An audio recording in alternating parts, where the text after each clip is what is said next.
ಹರೇ ರಾಮ.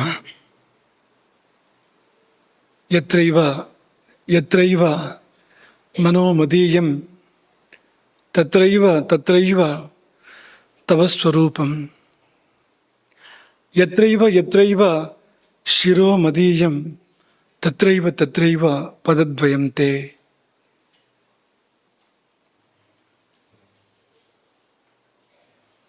ಅನ್ನಪೂರ್ಣೆ ಸದಾಪೂರ್ಣೆ ಶಂಕರ ಪ್ರಾಣವಲ್ಲಭೆ ಜ್ಞಾನ ವೈರಾಗ್ಯ ಸಿದ್ಧ್ಯರ್ಥಂ ಭಿಕ್ಷಾಂ ದೇಹಿ ಚ ಪಾರ್ವತಿ.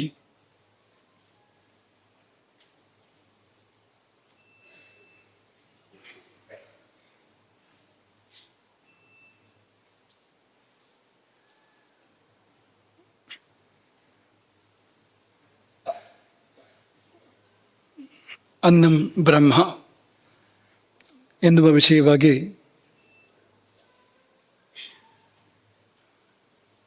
ಮೂರನೆಯ ಪ್ರವಚನವನ್ನು ಪ್ರಾರಂಭ ಮಾಡ್ತಾ ಇದ್ದೇವೆ.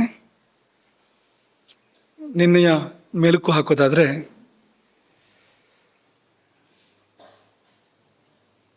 ಹಿತಭುಕು, ಮಿತಭುಕು, ಋತುಭುಕು ಅಥವಾ ಅಶಾಕಭುಕು.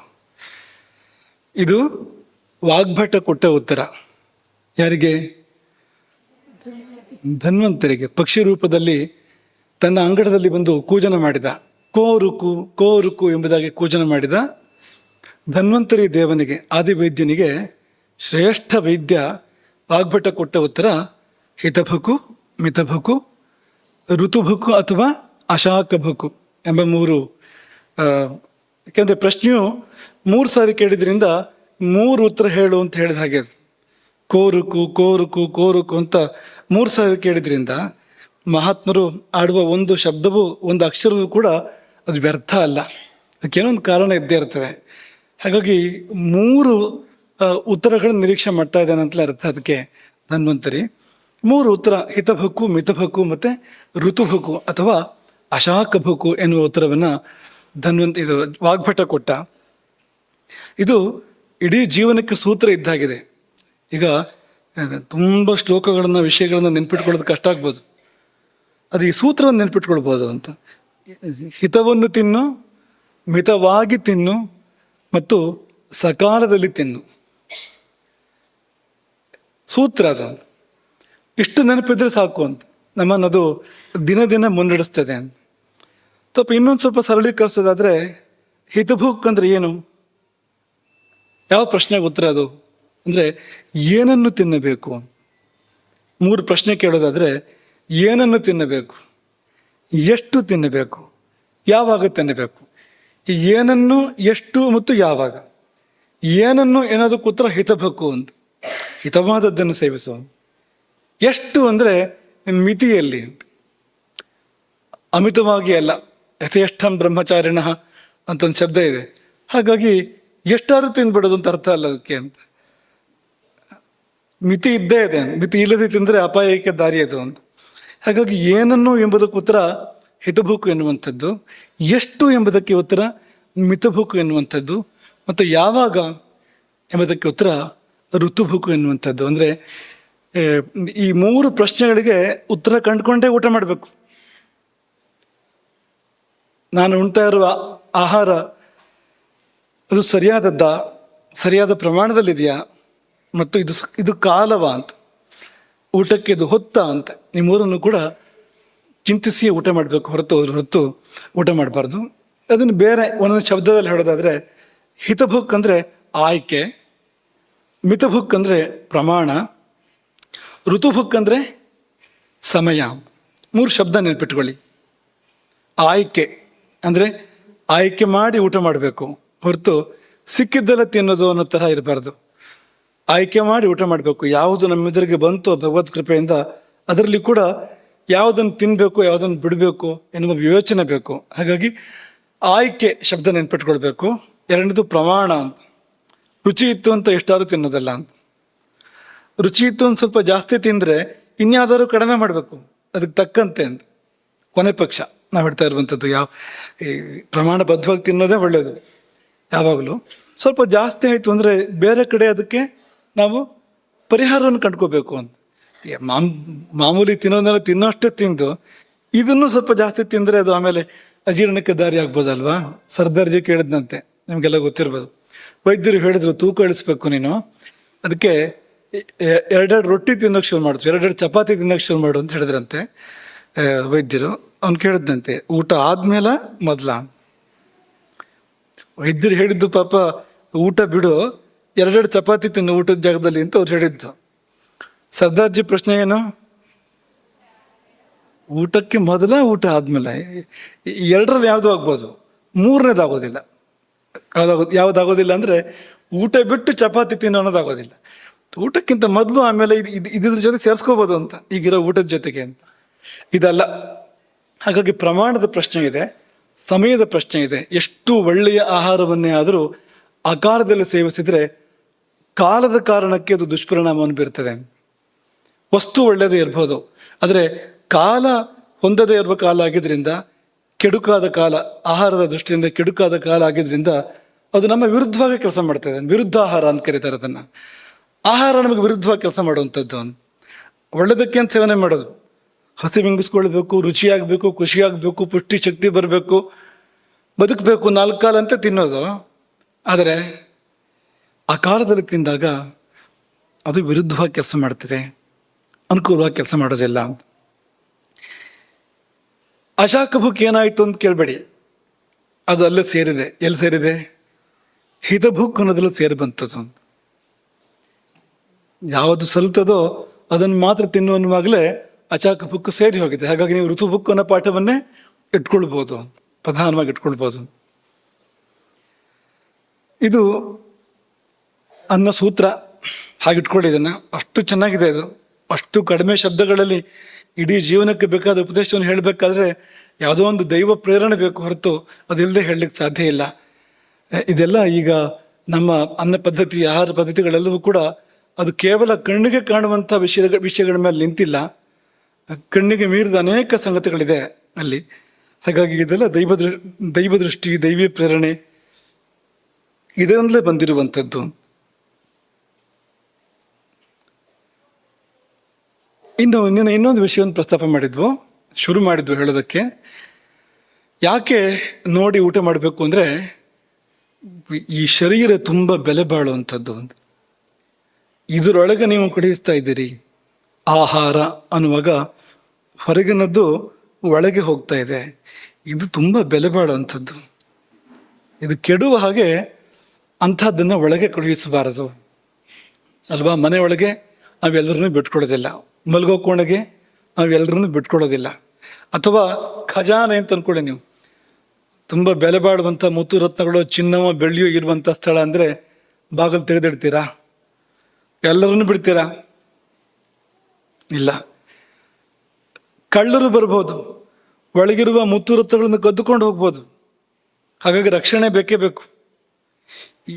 ಇದರೊಳಗಿರುವಷ್ಟು ಮುತ್ತು ರತ್ನಗಳು ಬೇರೆ ಎಲ್ಲೂ ಇಲ್ವಂತೆ. ನಮ್ಮ ದೇಹದೊಳಗೆ ಎಂಥ ಮುತ್ತು ರತ್ನಗಳು, ಅಮೂಲ್ಯವಾದ ಸಂಗತಿಗಳಿವೆಯೋ ಅಂಥದ್ದು ಪ್ರಪಂಚದಲ್ಲಿ ಬೇರೆ ಎಲ್ಲೂ ಇಲ್ಲ. ಇಲ್ಲಿ ನೀವು ಸೀದಾ ಕಳಿಸ್ತಾ ಇದ್ದೀರಲ್ಲ.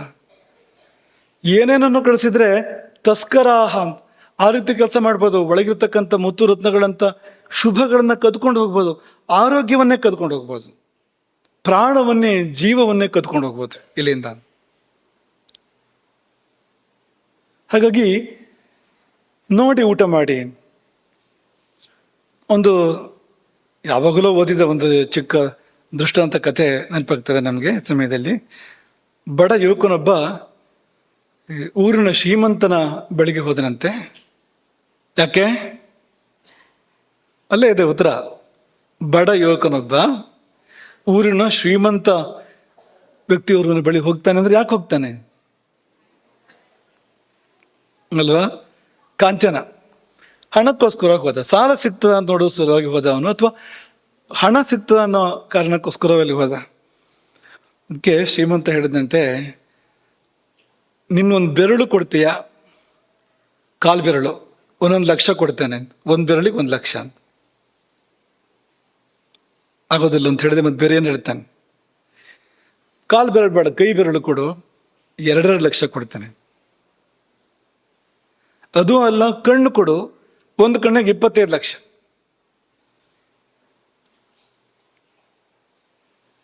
ಇಲ್ಲ ಮೂತ್ರಕೋಶ ಕೊಡು, 30 ಲಕ್ಷ ಕೊಡ್ಬೋದು, 40 ಲಕ್ಷ ಕೊಡ್ಬೋದು, ಕೊಡು. ಯುವಕನಿಗೆ ಕೋಪವೇ ಬಂತಂತೆ. ಅವನು ಆ ಶ್ರೀಮಂತನನ್ನು ಬೈದು ಎದ್ದು ಹೋಗ್ತಾ ಇರುವಾಗ ಶ್ರೀಮಂತ ಅವನನ್ನು ತಡೆದು ನಿಲ್ಲಿಸಿ ಹಿಡಿದಂತೆ, ಅಲ್ಲಪ್ಪ, 1 ಲಕ್ಷ ಕೊಟ್ಟರು ಕೊಡೋಕ್ಕಾಗದೇ ಇರೋಂಥ 10 ಬೆರಳಿದೆ ನಿನಗೆ, 2 ಲಕ್ಷ ಕೊಟ್ಟರು ಕೊಡೋಕ್ಕಾಗದೇ ಇರೋಂಥ ಮತ್ತೆ 10 ಬೆರಳಿದೆ, 25 ಲಕ್ಷ ಕೊಟ್ಟರು ಕೊಡೋಕ್ಕಾಗದೇ ಇರೋಂಥ ಕಣ್ಣಿದೆ, ಅದಕ್ಕಿಂತ ಜಾಸ್ತಿ ಬೆಲೆ ಬೇಡಂಥದ್ದು. ಹೀಗೆ ಒಂದೊಂದು ಅಂಗ ಲೆಕ್ಕ ಹಾಕಿದರೆ ಎಷ್ಟೆಷ್ಟು ಬೆಲೆ ಅದಕ್ಕೆ, ಒಟ್ಟು ಎಷ್ಟಾಯ್ತು, ನೀನು ಎಷ್ಟಕ್ಕಿದೆಯೇ? ಈ ಶರೀರವನ್ನೇ ತಗೊಂಡ್ರೆ ಬೆಲೆ ಏನಿಂದು? ಬಂದು ನನ್ನನ್ನು ಕೇಳ್ತಾ ಇದೆಯಲ್ಲ ನೀನು ದುಡ್ಡು ಕೊಡು ಅಂತ. ಇಷ್ಟೆಲ್ಲ ಇಟ್ಕೊಂಡು ಚೆನ್ನಾಗಿದೆ ನೋಡಿ. ಇಂಥ ಕೈ, ಕಾಲು, ಕಣ್ಣು, ತಲೆ, ಹೃದಯ ಎಲ್ಲ ಇಟ್ಕೊಂಡು ನಾವು ಯಾರನ್ನಾದ್ರೂ ಹೋಗಿ ಭಿಕ್ಷೆ ಬೇಡ್ತೇವೆ ಅಂದರೆ ಅದಕ್ಕಿಂತ ಮೂರ್ಖತನ ಬೇರೆ ಏನಿದೆ ಹೇಳಿ? ಇಂಥ ಶ್ರೀಮಂತರು ಹುಟ್ಟುವಾಗಲೇ ಆಗಿದೆ. ನಾವು ಯಾರಾದರೂ ನೀವ್ಯಾರಾದ್ರೂ ಕೊಡ್ತೀರಾ? ಅಷ್ಟು ಕೊಡ್ತೇನೆ, ಎಷ್ಟು ಕೊಡ್ತೇನೆ ಅಂತ ಯಾರಾದರೂ ಹೇಳಿದರೆ ಕೈಯೋ ಕಾಲೋ ಕಣ್ಣೋ ಕೊಡ್ತೀರಾ ಹೇಳಿ? ಕೊಡುವಂಥದ್ದಲ್ಲ ಅಂತ. ರಾಮಭದ್ರಾಚಾರ್ಯರು ನಮ್ಮ ಬಾಲ್ಯದಲ್ಲಿ ಪಾಠ ಮಾಡುವಾಗ ಹೇಳ್ತಾ ಇದ್ದು ನೆನಪಾಗ್ತದೆ ನಮಗೆ. ಈ ಶರೀರವನ್ನು ಕಬ್ಬಿಣ, ಸುಣ್ಣ ಅಂತ ವಿಭಾಗ ಮಾಡ್ತಾ ಹೋದರೆ ಅದು ಎಷ್ಟು ಕಬ್ಬಿಣದ ಅಂಶ ಎಷ್ಟಿದೆ, ಸುಣ್ಣದ ಅಂಶ, ಕ್ಯಾಲ್ಸಿಯಂ ಎಷ್ಟಿದೆ ಅಂತ ಹೀಗೆಲ್ಲ ಲೆಕ್ಕ ಹಾಕ್ತಾ ಹೋದರೆ 100 ರೂಪಾಯಿ ಕೂಡ ಬೆಲೆ ಬಾಳೋದಿಲ್ಲ ಇದು ಅಂತ. ಶರೀರ ಅಂತ, ಶರೀರದ ರಾಸಾಯನಿಕಗಳು ಇದನ್ನೆಲ್ಲ ಬಿಡಿಸಿ ಆ ರಾಸಾಯನಿಕಗಳನ್ನು ಬೇರೆ ಮಾಡಿ ತೂಕ ಹಾಕಿದರೆ ಅಂಥದ್ದೇ ಅಂಗಡಿಗಳು ಇರ್ತಾವಲ್ಲ, ಅಲ್ಲಿ ಹೋಗಿ ಅದಕ್ಕೆ ಬೆಲೆ ಎಷ್ಟು ಅಂತ ಕೇಳಿದರೆ ಆವಾಗ ಅವರು 10-20 ರೂಪಾಯಿ ಅಂತ ಹೇಳ್ತಾ ಇದ್ರು ರಾಮಭದ್ರಾಚಾರ್ಯರು ನಮ್ಗೆ ಪಾಠ ಮಾಡೋ ಕಾಲದಲ್ಲಿ. ಈಗ ಒಂದು 100-200 ರೂಪಾಯಿ ಅಂತ ಹೇಳ್ಬೋದು. ಯಾಕೆಂದರೆ ಆ 10-20 ರೂಪಾಯಿ ಈಗ 100-200 ರೂಪಾಯಿ ಆಗಿದೆ. ಈಗ ಆ ಕಾರಣಕ್ಕೆ ಇದ್ರ ಬೆಲೆ ಜಾಸ್ತಿ ಆಗಿಲ್ಲ, ಏನು ರೂಪಾಯಿ ಬೆಲೆ ಕಡಿಮೆ ಆಗಿದ್ರಿಂದ ಆಗಿನ 10-20 ಈಗ 100-200 ಆಗಿದೆ ಅಂತಷ್ಟೇ. ಹಾಗೆ ಅಷ್ಟೇ ಬೆಲೆ ಬಾಳುವಂಥದ್ದು. ಆದರೆ ಅಷ್ಟೇ ನಾವು ಬೆಲೆ ಅಂತಂದರೆ ಅಲ್ಲ, ಬೆಲೆ ಕಟ್ಟಲಾರದ ಬೆಲೆ, ಅಂಥ ಬೆಲೆ ಇದೆ. ಎಷ್ಟರ ಮಟ್ಟಿಗೆ ಅಂದರೆ ವಿಷ್ಣು ಪುರಾಣದ 2ನೇ ಅಂಶ 3ನೇ ಅಧ್ಯಾಯ ಅಲ್ಲೊಂದು ಸಂದರ್ಭದ ವರ್ಣನೆ ಬರ್ತದೆ. ಅದೇನು ಅಂದರೆ ದೇವತೆಗಳು ಪರಸ್ಪರ ಮಾತಾಡ್ಕೊಳ್ತಾ ಇದ್ದಾರಂತೆ ಸ್ವರ್ಗಲೋಕದಲ್ಲಿ. ಏನು ಮಾತಾಡ್ಕೊಳ್ತಾ ಇದ್ದಾರೆ ಅಂದರೆ, ಜಾನೀಮ ನೈತತ್ ಕ್ವ ವಯಂ ವಿಲೀನೆ ಸ್ವರ್ಗಪ್ರದೇ ಕರ್ಮಣಿ ದೇಹಬಂಧಂ ಪ್ರಾಪ್ಸ್ಯಾಮ ಧನ್ಯಾ ಖಲು ತೇ ಮನುಷ್ಯಾ ಯೇ ಭಾರತೆ ನೇಂದ್ರಿಯ ವಿಪ್ರಹೀಣಾ. ವಿಷ್ಣು ಪುರಾಣ ಇದು, ನಮ್ಮ ಕಣ್ಣು ತೆರೆಸೋ ಹಾಗಿದೆ ಇದು. ಏನು ಹೇಳ್ತಾ ಇದೆ ಅಂದರೆ, ದೇವತೆಗಳ ಪರಸ್ಪರ ಸಂಭಾಷಣೆ ಏನಿದೆ ಅಲ್ಲಿ ಅಂದರೆ, ಗೊತ್ತಿಲ್ಲ ನಮಗೆ ಈ ಸ್ವರ್ಗಕ್ಕೆ ಕಾರಣವಾಗಿರ್ತಕ್ಕಂಥ ಪುಣ್ಯ ಕರ್ಮಗಳು ಮುಗಿದ ಮೇಲೆ, ಸ್ವರ್ಗಾನುಭವ ಮಾಡ್ತಾ ಇದ್ದೇವಲ್ಲ ದೇವತೆಗಳಾಗಿ, ಈ ಪುಣ್ಯ ಕರ್ಮ ಎಲ್ಲ ಮುಗಿದ ಮೇಲೆ ನಾವು ಎಲ್ಲಿ ಹುಡ್ತೇವೋ ಏನಾಗ್ತೇವೋ ಗೊತ್ತಿಲ್ಲ. ಆದರೆ ಅವರು ಧನ್ಯರು ಅಂತ. ಯಾರು? ತೇ ಮನುಷ್ಯಾಹ ಧನ್ಯಾ ಖಲು ತೇ ಮನುಷ್ಯಾಹ ಅಂತ. ಆ ಮನುಷ್ಯರು ಧನ್ಯರು. ಎಂಥವ್ರು ಅಂದರೆ ಭಾರತದಲ್ಲಿ ಹುಟ್ಕೊಂಡಿದ್ದಾರೆ, ನೇಂದ್ರಿಯ ವಿಪ್ರಹೀಣಾ, ಕಣ್ಣು ಕೈ ಕಾಲು ಎಲ್ಲ ಸರಿ ಇದೆ ಅಂತ. ದೇಹ, ಈ ಮಾನವ ದೇಹವನ್ನಂತೂ ಭಾರತ ದೇಶದಲ್ಲಿ ಹುಟ್ಟಿದ್ದಾರೆ, ಹುಟ್ಟಿ ಎಲ್ಲ ಇಟ್ಕೊಂಡಿದ್ದಾರೆ, ಸರಿ ಇದೆ ಶರೀರ ಅಂತ, ಕೆಟ್ಟಿಲ್ಲ ಇನ್ನು ಅಂತ.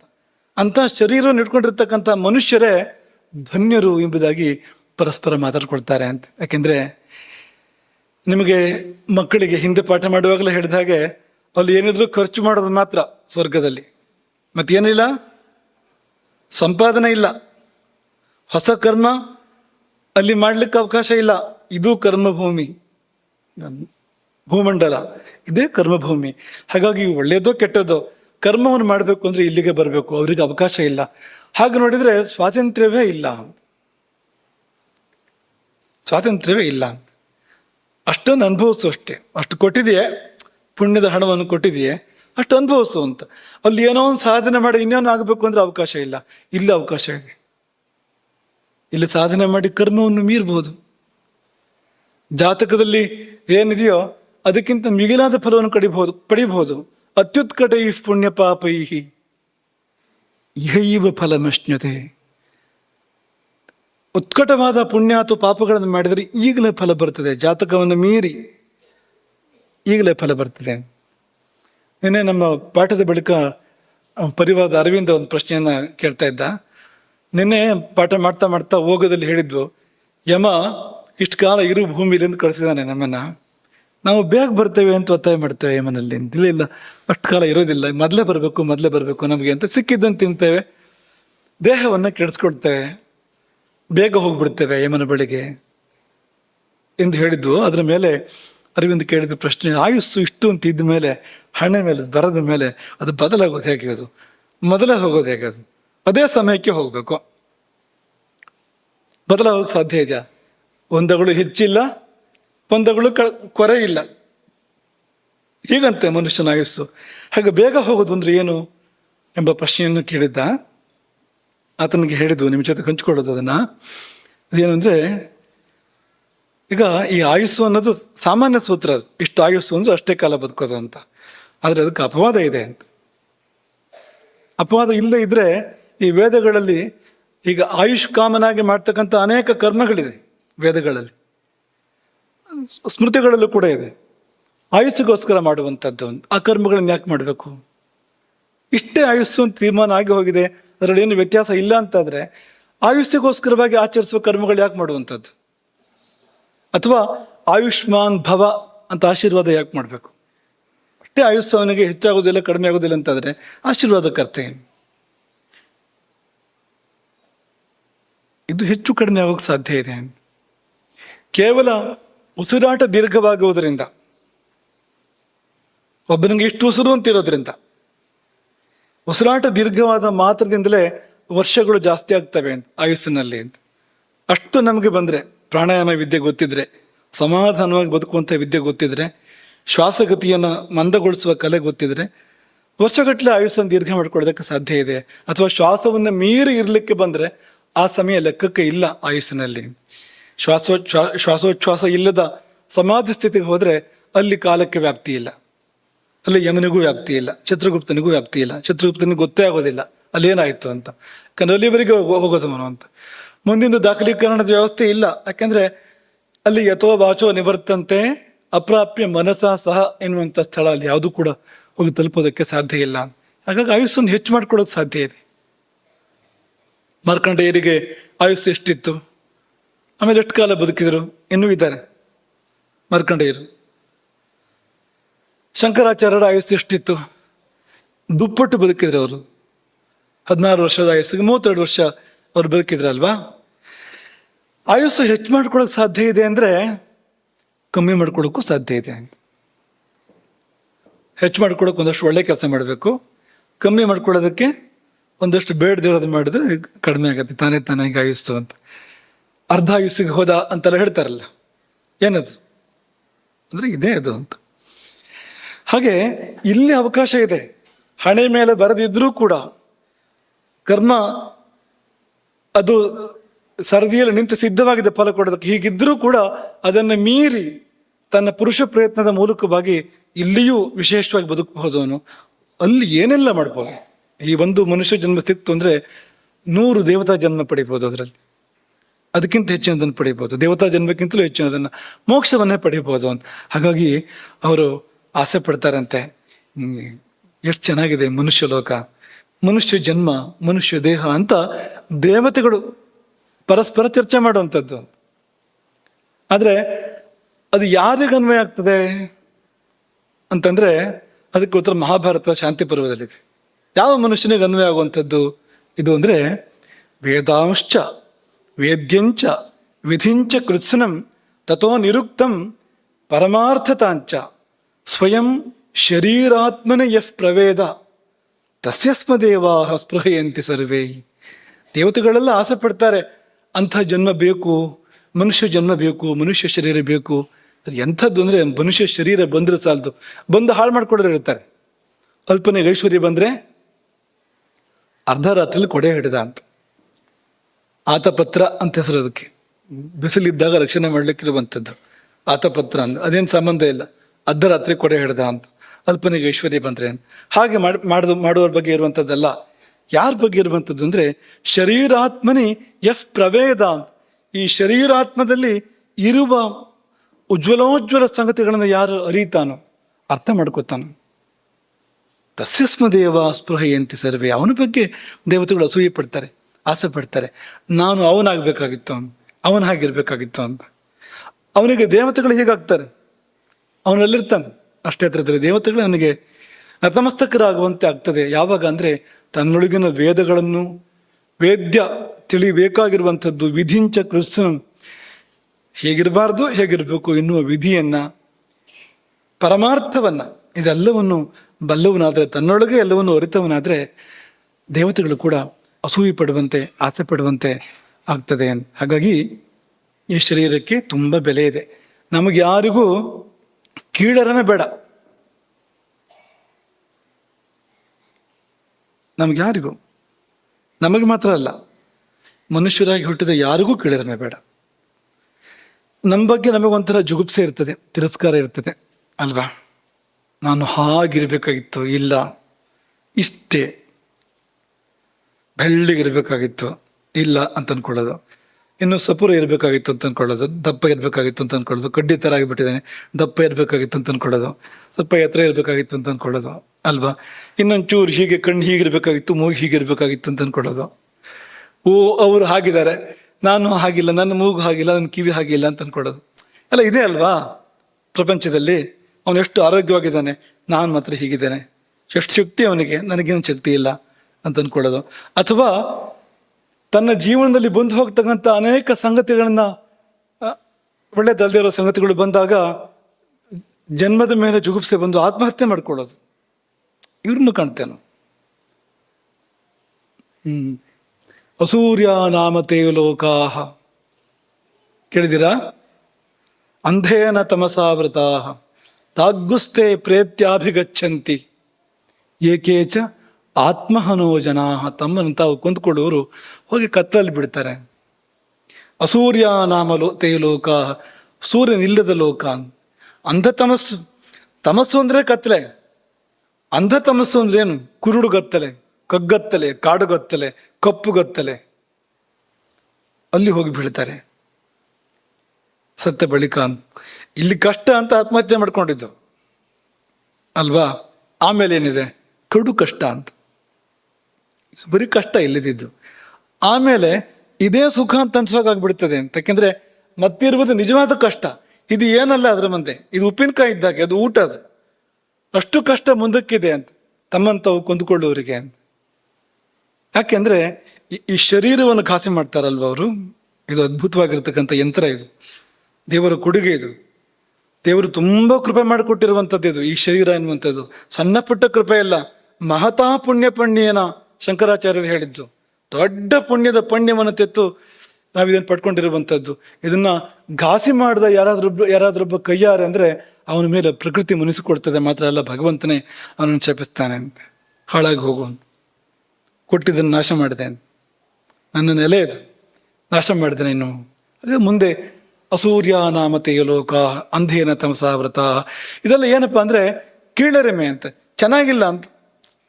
ನಮ್ಮಲ್ಲಿ ಏನಿದೆಯೋ ಅದು ಚೆನ್ನಾಗಿಲ್ಲ ಅಂತ ನಾವು ಜುಗುಪ್ಸೆ ಪಡುವಂಥದ್ದು ಅಂತ ಮಾಡಬಾರ್ದು ಅದನ್ನು. ಯಾಕೆಂದ್ರೆ ಇದು ಇದೆಯಲ್ಲ, ಈ ಶರೀರ ಇದೆಯಲ್ಲ, ಇದಕ್ಕಿಂತ ದೊಡ್ಡ ಕೊಡುಗೆ ಬೇರೆ ಏನೇನಿದೆ. ಅಷ್ಟು ಮಹತ್ವದ್ದು, ಅಷ್ಟು ಬೆಲೆ ಬಾಳುವಂಥದ್ದು ಏನು ಬೇಕಾದ್ರೂ ಸಾಧನೆ ಮಾಡ್ಬೋದು, ಅಸಾಧ್ಯವಾಗಿದ್ದೇ ಇಲ್ಲ. ಚತುರ್ದಶ ಭುವನಗಳಲ್ಲಿ ನಮ್ಮ ಕೈಗೆ ಎಟಕದೇ ಇರೋದು ಯಾವುದೂ ಇಲ್ಲ. ಈ ಶರೀರ ಒಂದಿದ್ರೆ ಪ್ರತಿ ಸೃಷ್ಟಿಯನ್ನೇ ಮಾಡ್ಬೋದು. ಈ ಬ್ರಹ್ಮಾಂಡದಂತ ಇನ್ನೊಂದು ಬ್ರಹ್ಮಾಂಡವನ್ನ ಸೃಷ್ಟಿ ಮಾಡಿದನಂತೆ ರಾಜರ್ಷಿ ವಿಶ್ವಾಮಿತ್ರ. ಬ್ರಹ್ಮರ್ಷಿ ಆಗೋದಕ್ಕಿಂತ ಮೊದಲು ಸಾಕಷ್ಟು ತಪಸ್ಸನ್ನು ಮಾಡಿ ದೊಡ್ಡ ಪುಣ್ಯ ಸಂಚಯ ಆಗ್ಬಿಟ್ಟಿತ್ತು. ರಾಜ ವಿಶ್ವಾಮಿತ್ರ ಬಿಟ್ಟು ಬಂದಿದ್ದಾನೆ ರಾಜ್ಯವನ್ನ, ಕಾಡಿನಲ್ಲಿ ತಪಸ್ಸೆ ಮಾಡ್ತಾ ಇದ್ದಾನೆ. ಏನು ದೇವತೆಗಳ ಜೊತೆಗೆ ಸ್ವಲ್ಪ ತಿಕ್ಕಾಟ ಬಂತು. ಆಗ ಏನು ವಿಶ್ವಾಮಿತ್ರನ ಬಾಯಲ್ಲಿ ಬಂದಿದ್ದು, ಅನ್ಯಮಿಂದ್ರಂ ಕರಿಷ್ಯಾಮಿ, ಇನ್ನೊಬ್ಬ ಇಂದ್ರನನ್ನು ಮಾಡ್ತಾನೆ, ಮತ್ತೊಬ್ಬ ಇಂದ್ರನ ಸೃಷ್ಟಿ ಮಾಡ್ತಾನೆ. ಲೋಕೋವಾಸ್ಯಾದ ಅನಿಂದ್ರಕಃ, ಈ ಲೋಕಕ್ಕೆ ಇಂದ್ರನೇ ಇಲ್ಲದಂತೆ ಮಾಡ್ತೇನೆ, ಸಾಧ್ಯ ಇದೆ ಅಂತ, ಅದೆಲ್ಲವೂ ಕೂಡ ಅಂತ. ಸೃಷ್ಟಿಯನ್ನು ಮಾಡಿದ್ದೇ ಹೌದು ಅಂತ. ನಕ್ಷತ್ರ ಮಂಡಲವನ್ನ ಪ್ರತ್ಯೇಕವಾಗಿ ಸೃಷ್ಟಿ ಮಾಡಿದ್ದೇ ಹೌದು. ಕೊನೆಗೆ ದೇವತೆಗಳೆಲ್ಲ ಬಂದು ಕೈಕಾಲು ಕಟ್ಟಿ ದಮ್ಮಯ್ಯ ದಕ್ಕಯ್ಯ ಅಂತೆಲ್ಲ ಹೇಳಿ ವಿಶ್ವಾಮಿತ್ರನಿಗೆ ದಯವಿಟ್ಟು ಮಾಡಬೇಡ ಇದನ್ನ ಅಂತೇಳಿ ಅಂತೂ ಇಂತೂ ಏನೋ ಒಂದು ರಾಜ್ಯ ಮಾಡ್ಕೊಳ್ಬೇಕಾಯ್ತು. ಇಲ್ಲಿದ್ರೆ ಮತ್ತೊಂದು ಸೃಷ್ಟಿ ಆಗಿರ್ತಾ ಇತ್ತು. ಆದ್ರೂ ಸೃಷ್ಟಿ ಆಯ್ತು, ಒಂದಷ್ಟು ಸೃಷ್ಟಿಗಳಾಗೇ ಬಿಟ್ಟು ಅಂದ್ರೆ ಅಲ್ಲಿವರೆಗೆ ಸಾಧ್ಯತೆ ಇರುವಂಥದ್ದು ಅಂತ ಇದು ಅಂತ. ಹಾಗಾಗಿ ಚರಕರು ಹೇಳಿದರು, ಸರ್ವಮನ್ಯತ್ ಪರಿತ್ಯಜ್ಯ ಶರೀರ ಮನುಪಾಲಿಗೆ, ಮತ್ತೆಲ್ಲ ಬಿಟ್ಟು ಶರೀರವನ್ನು ರಕ್ಷಣೆ ಮಾಡ್ಕೋ. ಯಾಕೆಂದ್ರೆ ತದಭಾವೇಹಿ ಭಾವಾನಾಂ ಸರ್ವಾಭಾವ ಶರೀರಿಣಾಂ. ಅದು ಒಂದು ಹೋಯ್ತು ಅಂದ್ರೆ ಎಲ್ಲ ಹೋಯ್ತು.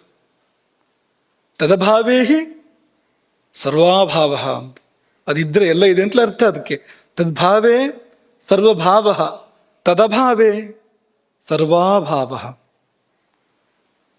ತದ್ಭಾವೇ ಸರ್ವಭಾವ, ತದಭಾವೇ ಸರ್ವಾಭಾವ. ನಮ್ಮ ಮಕ್ಕಳಿಗೆ ಸ್ವರ ಏನೋ ಸ್ವಲ್ಪ ವ್ಯತ್ಯಾಸ ಆಗಿದೆ ಅಂತ ಕಾಣ್ತಾ ಇದೆ, ಇವತ್ತು ಬರ್ತಾ ಇಲ್ಲ ಸ್ವರ. ಹಾಗಾಗಿ ತಸ್ಮಾತ್ ಪುರುಷ ಮತಿಮಾನ್, ಬುದ್ಧಿ ಇರುವವನು ಮನುಷ್ಯ ಆತ್ಮನಃ ಶಾರೀರೇಶ್ವೇವ ಯೋಗಕ್ಷೇಮಕರೇಶು ಪ್ರಯತೇತ ವಿಶೇಷೇಣ. ಚಕ್ರಪಾಣಿದ ಹತ್ರ ವ್ಯಾಖ್ಯಾನ ಅದು. ವಿಶೇಷವಾಗಿ ಈ ಶರೀರದ ಯೋಗಕ್ಷೇಮಕ್ಕೆ ಇರುವ ಪ್ರಯತ್ನವನ್ನೆಲ್ಲ ಮಾಡು. ಯಾಕೆಂದ್ರೆ ಶರೀರಂ ಹ್ಯಸ್ಯ ಮೂಲಂ, ಅದೇ ಮೂಲ. ಧರ್ಮಕ್ಕೂ ಅದೇ ಮೂಲ, ಅರ್ಥಕ್ಕೂ ಅದೇ ಮೂಲ, ಕಾಮಕ್ಕೂ ಅದೇ ಮೂಲ, ಮೋಕ್ಷಕ್ಕೂ ಅದೇ ಮೂಲ. ಮೋಕ್ಷಕ್ಕಂತೂ ಇದು ಬಿಟ್ಟು ಬೇರೆ ಮಾರ್ಗ ಇಲ್ಲ.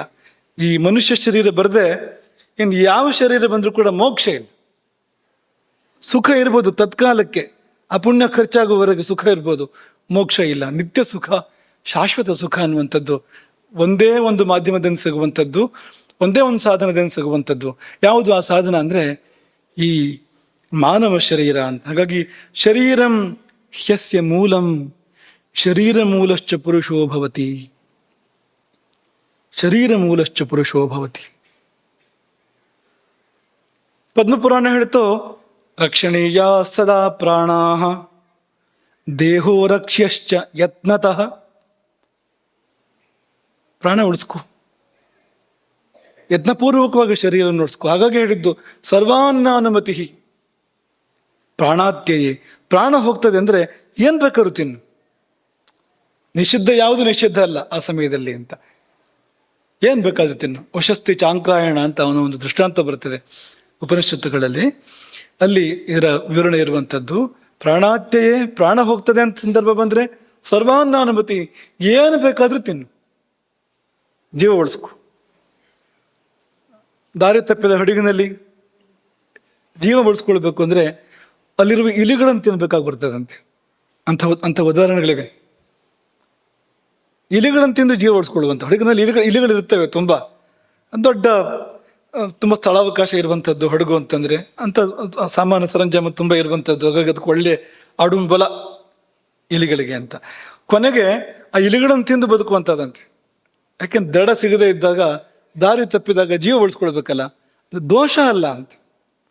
ಯಾಕೆಂದ್ರೆ ಇದು ಅಷ್ಟು ಬೆಲೆ ಬಾಳುವಂಥದ್ದು ಶರೀರ ಅಂತ. ಆಮೇಲೆ ಪ್ರಾಯಶ್ಚಿತ್ತ ಮಾಡ್ಕೊಂಡ್ರೆ ಪರಿಹಾರ ಆಗ್ತದೆ. ಯಾಕೆಂದ್ರೆ ಅನಿವಾರ್ಯವಾಗಿ ಮಾಡಿದ್ದು, ಬೇರೆ ವಿಧಿ ಇಲ್ಲದೆ ಮಾಡಿದ್ದು, ಪ್ರಾಣ ಉಳಿಸ್ಕೊಳ್ಳೋ ಸಲುವಾಗಿ ಮಾಡಿರ್ತಕ್ಕಂಥದ್ದು. ಸುಳ್ಳು ಹೇಳಬಾರ್ದು. ಆದ್ರೆ ಪಂಚಾನೃತಾನ್ಯಾಹುರ್ ಅಪಾತಕಾನಿ ಅಂತ ಅದಕ್ಕೊಂದು ವಿನಾಯಿತಿ ಕೊಟ್ರು. ಅದ್ರಲ್ಲಿ ಒಂದೇನು ಅಂದ್ರೆ ಪ್ರಾಣಾತ್ಯಯೇ, ಪ್ರಾಣ ಹೋಗುವಾಗ ಇದು ಉಳಿಸ್ಕೊ ಮೊದಲು ಅಂತ, ಅದಕ್ಕೆ ಪರಿಹಾರ ಮಾಡ್ಕೊ ಅಂತ. ಹಾಗಾದ್ರೆ ಏನೆಲ್ಲ ಇದೆಯಪ್ಪ ಶರೀರದಲ್ಲಿ? ಇಷ್ಟೆಲ್ಲ ನೀವು ಹೇಳ್ತೀರಲ್ಲ, ದೇಹ ದೇಹ ದೇಹ ಅಂತ. ಏನಿದೆ ದೇಹದಲ್ಲಿ ಅಂದ್ರೆ ಅದಕ್ಕೆ ಯೋಗ ಶಿಖೋಪನಿಷತ್ತು ಎನ್ನುವ ಒಂದು ಉಪನಿಷತ್ತು ಒಂದು ಅದ್ಭುತ ವಿವರಣೆಯನ್ನು ಕೊಡ್ತದೆ. ಇದರ ಪೂರ್ತಿ ವಿವರಣೆಗೆ ನಮ್ಮ ಇಡೀ ಜೀವಮಾನವೇ ಸಾಲದು. ಅಂದ್ರೆ ಸುಮ್ಮನೆ ಒಂಚೂರು ಮುಟ್ಟಿ ಬಿಟ್ಟು ಹೋಗುವಂಥ ಕೆಲಸವನ್ನ ನಾವು ಮಾಡಬಹುದು. ನೀವು ಕೇಳಿರಬಹುದು ಕೆಲವರು ನಿಮ್ಮಲ್ಲಿ ಇದನ್ನ. ಶ್ಲೋಕ ಏನಿದೆ ಅಂದ್ರೆ, ದಶದ್ವಾರಪುರಂ ದೇಹಂ ದಶನಾಡಿ ಮಹಾಪಥಂ ದಶಭಿರ್ವಾಯುಭಿರ್ವ್ಯಾಪ್ತಂ ದಶೇಂದ್ರಿಯ ಪರಿಚ್ಛದಂ ಷಡಾಧಾರಾಪವರಕಂ ಷಡನ್ವಯ ಮಹಾವನಂ ಚತುಃಪೀಠಸಮಾಕೀರ್ಣಂ ಚತುರಾಮ್ನಾಯ ದೀಪಕಂ ಬಿಂದುನಾದ ಮಹಾಲಿಂಗಂ ಶಿವಶಕ್ತಿ ನಿಕೇತನಂ ದೇಹಂ ಶಿವಾಲಯಂ ಪ್ರೋಕ್ತಂ ಸಿದ್ಧಿದಂ ಸರ್ವದೇಹಿನಾಂ. 3 ಶ್ಲೋಕ ಯೋಗ ಶಿಖೋಪನಿಷತ್ತಿನ 165ರಿಂದ 168ರವರೆಗೆ ಇರ್ತಕ್ಕಂಥ ಮಂತ್ರಗಳು ಅಂತ ಕರಿಬೋದು ನಾವು ಅದನ್ನು, ಉಪನಿಷತ್ತಾಗಿದ್ದರಿಂದ. ಏನು ಹೇಳ್ತಾ ಇದ್ದೆ, ಏನಿದೆ ಅಂತ ಇಲ್ಲಿ ಅಂತಂದರೆ, ದಶದ್ವಾರಪುರಂ ಅಂತ 10 ದ್ವಾರಗಳಿದ್ದಾವೆ ಅಂತ. ಅದು ಗೊತ್ತಾಗುವಂಥದ್ದು ಒಂದು ಮಟ್ಟಿಗೆ, 10 ದ್ವಾರ ಅಂತಂದರೆ ಅಲ್ವಾ. 2 ಕಣ್ಣಿದೆ, ದ್ವಾರ ಅದು. ಹೊರಗಿನ ದೃಶ್ಯಗಳು ಒಳಗಡೆ ಹೋಗ್ತಾ ಇದ್ದಾವೆ ಆ ದ್ವಾರಗಳ ಮೂಲಕವಾಗಿ. 2 ಕಿವಿ ಇದೆ, ಮೂಗಿನ 2 ರಂಧ್ರಗಳಿದ್ದಾವೆ, ಬಾಯಿ ಇದೆ. ಇನ್ನು ದೇಹದ ಕಲ್ಮಶಗಳು ಹೊರ ಹೋಗಬೇಕಾದ್ರೆ ಅದಕ್ಕೆ 2 ದ್ವಾರಗಳಿದ್ದಾವೆ. ಘನ ರೂಪದಲ್ಲಿ ಹೊರಗೆ ಹೋಗುವಂಥದ್ದು, ದ್ರವ ರೂಪದಲ್ಲಿ ಹೊರಗೆ ಹೋಗುವಂಥದ್ದು. ಇಷ್ಟೆಲ್ಲ ಆಯ್ತಲ್ಲ. ಕೊನೆಯಲ್ಲಿ ಒಂದೇ 10ನೇದು ಎಲ್ಲಿದೆಯಪ್ಪ ಅಂದರೆ ನೆತ್ತಿಯಲ್ಲಿದೆ. ಇದು 9. ಹಾಗಾಗಿ ನವದ್ವಾರ ಪರಂ ಅಂತಲೂ ಹೇಳ್ತಾರೆ. ನವದ್ವಾರ ಪರಂ ಅಂದರೆ 9 ದ್ವಾರ ಕಾಣುವಂತೆ ಇದೆ, ಎಲ್ಲರಿಗೂ ಕಾಣುವಂತೆ ಇದೆ 9 ದ್ವಾರಗಳು. 10ನೇದು ಇದೆ. ಅದು ಯಾತಕ್ಕಿದೆ ಅಂದರೆ ಜೀವವು ಬ್ರಹ್ಮವನ್ನು ಸೇರಬೇಕಾದ್ರೆ ಆ ಮಾರ್ಗದಲ್ಲಿ ಹೋಗಬೇಕು ಅಂತ. ಸುಷುಮ್ನಾ ನಾಡಿಯನ್ನು ಪ್ರವೇಶ ಮಾಡಿ ದೇಹ ಮಧ್ಯದಲ್ಲಿ ಮೇಲ್ಮುಖವಾಗಿ ಸಂಚಾರ ಮಾಡಿ ಈ ಆಜ್ಞಾಚಕ್ರವನ್ನು ದಾಟಿ ಬ್ರಹ್ಮರಂಧ್ರವನ್ನು ಭೇದಿಸಿ ಹೋಗುವಂಥದ್ದು, ಮುಕ್ತಿಗೆ ಹೋಗುವಾಗ ಅಲ್ಲಿಂದಲೇ ಹೋಗುವಂಥದ್ದು ಅಂತ. ಹಾಗಾಗಿ ಸಿದ್ಧ ಪುರುಷರು ಅನೇಕರು ಹಾಗೆ ನೆತ್ತಿ ಒಡೆದು ದೇಹತ್ಯಾಗವನ್ನು ಮಾಡ್ತಾರೆ. ಅಥವಾ ಸನ್ಯಾಸಿಗಳ ಅವ್ರದ್ದು ದೈಹಿಕ ಕ್ರಿಯೆಯನ್ನು ಮಾಡುವಾಗ, ಸಮಾಧಿಯನ್ನು ಮಾಡುವಾಗ ನೆತ್ತಿ ಒಡೆಯದಿದ್ರೂ ಒಡೆದು ಅದನ್ನು, ಯಾಕೆಂದರೆ ದ್ವಾರ ಅದು ಅಂತ. ಅದು ಶ್ರೇಷ್ಠವಾದ ದ್ವಾರ, ಅತ್ಯುತ್ಕೃಷ್ಟವಾಗಿರ್ತಕ್ಕಂಥ ದ್ವಾರ ಅದು. ಜೀವ ಬ್ರಹ್ಮರ ಮಧ್ಯೆ ಇರ್ತಕ್ಕಂಥ ದ್ವಾರ ಅದು. ಹೋಗಿ ದೇವರನ್ನ ಸೇರ್ಬೋದು ಅಲ್ಲಿಂದ ಅಂತ. ಹಾಗಾಗಿ ಸ್ವಲ್ಪ ಅದನ್ನು ಹುಷಾರಾಗಿ ಇಟ್ಕೋಬೇಕು ನೆತ್ತಿಯನ್ನು ಅಂತ ಲೆಕ್ಕ ಯಾವಾಗಲೂ. ಹಾಗಾಗಿ ನೆತ್ತಿಗೆ ನಾವು ಎಣ್ಣೆ ಹಾಕುವಂಥದ್ದು. ನಮಗೂ ವಸ್ತ್ರ ನಿಯಮ ಹೇಳುವಾಗ, ಸನ್ಯಾಸಿಗಳಿಗೆ ವಸ್ತ್ರ ನಿಯಮ ಹೇಳುವಾಗ ಮೂರ್ಧಾನ ಮನ್ಯೇನ ಆಚ್ಛಾದ್ಯ ಅಂತ. ಜಾನ್ಮೋರೂರ್ಧ್ವಂ ಅಧೋ ನಾಭೇ ಪರಿಧಾಯೈಕ ಮಂಬರಂ. ಒಂದು ವಸ್ತ್ರ ಕೆಳಗೆ, ಇನ್ನೊಂದು ವಸ್ತ್ರ ಮೂರ್ಧಾನ ಮನ್ಯೇನ ಆಚ್ಛಾದ್ಯ ಅಂತ. ಅದಕ್ಕೆ ಒಂದು ಪ್ರತ್ಯೇಕ ವಸ್ತ್ರ, ನೆತ್ತಿಯನ್ನು ಮುಚ್ಚುವ ಸಲುವಾಗಿ ಅಂತ. ಯಾಕೆಂದರೆ ಅದು ಆ ಜಾಗ ರಕ್ಷಣೆ ಮಾಡ್ಕೊಳ್ಬೇಕು ಅಂತ, ತುಂಬ ಮುಖ್ಯವಾಗಿರುವಂಥ ಜಾಗ ಅದು. ಹಾಗಾಗಿ ಹೊರೆಯನ್ನು ಹೊರುವವರು ತಲೆ ಮೇಲೆ ದಪ್ಪ ಬಟ್ಟೆ ಇಟ್ಕೋಬೇಕು, ಯಾಕೆಂದರೆ ನೆತ್ತಿ ಇದು ಅಂತ. ಅದನ್ನು ನಾವು ಜೋಪಾನ ಮಾಡಬೇಕಾಗ್ತದೆ ಅಂತ. ಅದು ಮಾತ್ರ ಅಲ್ಲ, ಎಲ್ರಿಗೂ ನಿಯಮ ಉಷ್ಣೀಷ ಧಾರಣೆ ಮಾಡಬೇಕು, ಶಿರೋವೇಷ್ಟನ ಧಾರಣೆ ಮಾಡಬೇಕು ಅಂತ ನಿಯಮ ಎಲ್ಲರಿಗೂ ಕೂಡ ಅಂತ. ಹಾಕ್ಕೋಬೇಕು ತಲೆಗೊಂದು ಪೇಟ. ಅದು ಹಾಕ್ಕೊಳ್ದೆ ಹೊರಗೆ ಹೋಗೋ ಪದ್ಧತಿ ಇರಲಿಲ್ಲ ಒಂದು ಕಾಲದಲ್ಲಿ ಅಂತ. ಬೇಕೇ ಬೇಕು. ರಾಜರಾಜರು ಕಿರೀಟ ಹಾಕ್ಕೊಳ್ತಾರೆ, ಉಳಿದವರು ಉಷ್ಣೀಷವನ್ನು ಧಾರಣೆ ಮಾಡ್ತಾರೆ, ಮಾಡಬೇಕು ಅಂತ ಲೆಕ್ಕ ಎಲ್ಲರೂ ಕೂಡ ಅಂತ. ಯಾಕೆಂದರೆ ಇದು ಉಳಿಸ್ಕೋ ಮೊದಲು ಅಂತ, ನೆತ್ತಿಯನ್ನು ಅಂತ. ತುಂಬ ಮುಖ್ಯವಾಗಿರುವಂಥದ್ದು 10ನೇ ದ್ವಾರ ಅದು ಅಂತ. ಆ 10ನೇ ದ್ವಾರದಲ್ಲಿ ಹೊರಗೆ ಹೋಗೋ ಸಲುವಾಗಿಯೇ ಜೀವನಕ್ಕೆ ಇಷ್ಟೆಲ್ಲ ನಿಯಮಗಳು ಅಂತ. ಯಾಕೆ ಅದು ಮುಟ್ಟಬೇಡ, ಇದು ತಿನ್ಬೇಡ ಅಂತೆಲ್ಲ ನಿಯಮಗಳಿದೆ ಅಂದರೆ, ಯಾಕೆ ಧರ್ಮದಿಂದ ಜೀವನ ಮಾಡಬೇಕು ಅಂದರೆ ಆ ದ್ವಾರ ಸಿಗಬೇಕು ನಮಗೆ ಅಂತ ಕೊನೆಯಲ್ಲಿ ಅಂತ. ಆಯುಸ್ಸು ಮುಗಿದಾಗ ಎಲ್ಲಿಂದ ಬೇಕಾದ್ರೂ ಹೊರಗೆ ಹೋಗ್ಬೋದು. ಕಣ್ಣಿಂದಲೂ ಹೋಗ್ಬೋದು, ಕಿವಿಯಿಂದಲೂ ಹೋಗ್ಬೋದು, ಮೂಗು ನಾಲಿಗೆಯಿಂದಲೂ ಹೋಗ್ಬೋದು, ಅಧೋದ್ವಾರಗಳಿಂದಲೂ ಹೋಗ್ಬೋದು. ಅಧೋದ್ವಾರಗಳಿಂದ ಹೋದರೆ ನರಕಕ್ಕೆ ಹೋಗ್ತಾನೆ. ಉರ್ದು ದ್ವಾರಗಳಲ್ಲಿ ಹೋದರೆ ನರಕಕ್ಕೆ ಹೋಗದೆ ಇರ್ಬೋದು, ಆದರೆ ಮುಕ್ತಿಗೆ ಅವನು ಹೋಗೋದಿಲ್ಲ. ಅವನು ಅದರ ಮುಕ್ತಿಗೆ ಹೋಗಬೇಕಾದ್ರೆ ಅವನು ನೆತ್ತಿಯಿಂದ ಹೋಗಬೇಕು, ಅಥವಾ ಆ ದ್ವಾರವನ್ನು ಪ್ರವೇಶ ಮಾಡಿರಬೇಕು. ಸುಷುಮ್ನಾ ದ್ವಾರವನ್ನು ಪ್ರವೇಶ ಮಾಡಿ ದೇಹವನ್ನು ಬಿಡಬೇಕು ಅಂತ.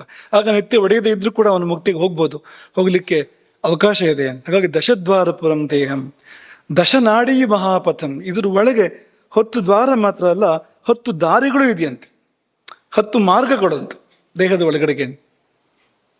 ಏನಪ್ಪ 10 ಮಾರ್ಗಗಳು ಯಾವುದೆಲ್ಲ ಅಂದರೆ, ಇಡ, ಪಿಂಗಳ, ಸುಷುಮ್ನ, ಗಾಂಧಾರಿ, ಹಸ್ತಿಜಿಹ್ವ, ಪೂಷ, ಯಶಸ್ವಿನಿ, ಅಲಂಬುಸ, ಕುಹು ಮತ್ತು ಶಂಖಿನಿ. ಏನಿವು? 10 ನಾಡಿಗಳು. 72,000 ನಾಡಿಗಳು ಮುಖ್ಯವಾದಂತೆ ಇಲ್ಲಿರುವಂಥದ್ದು.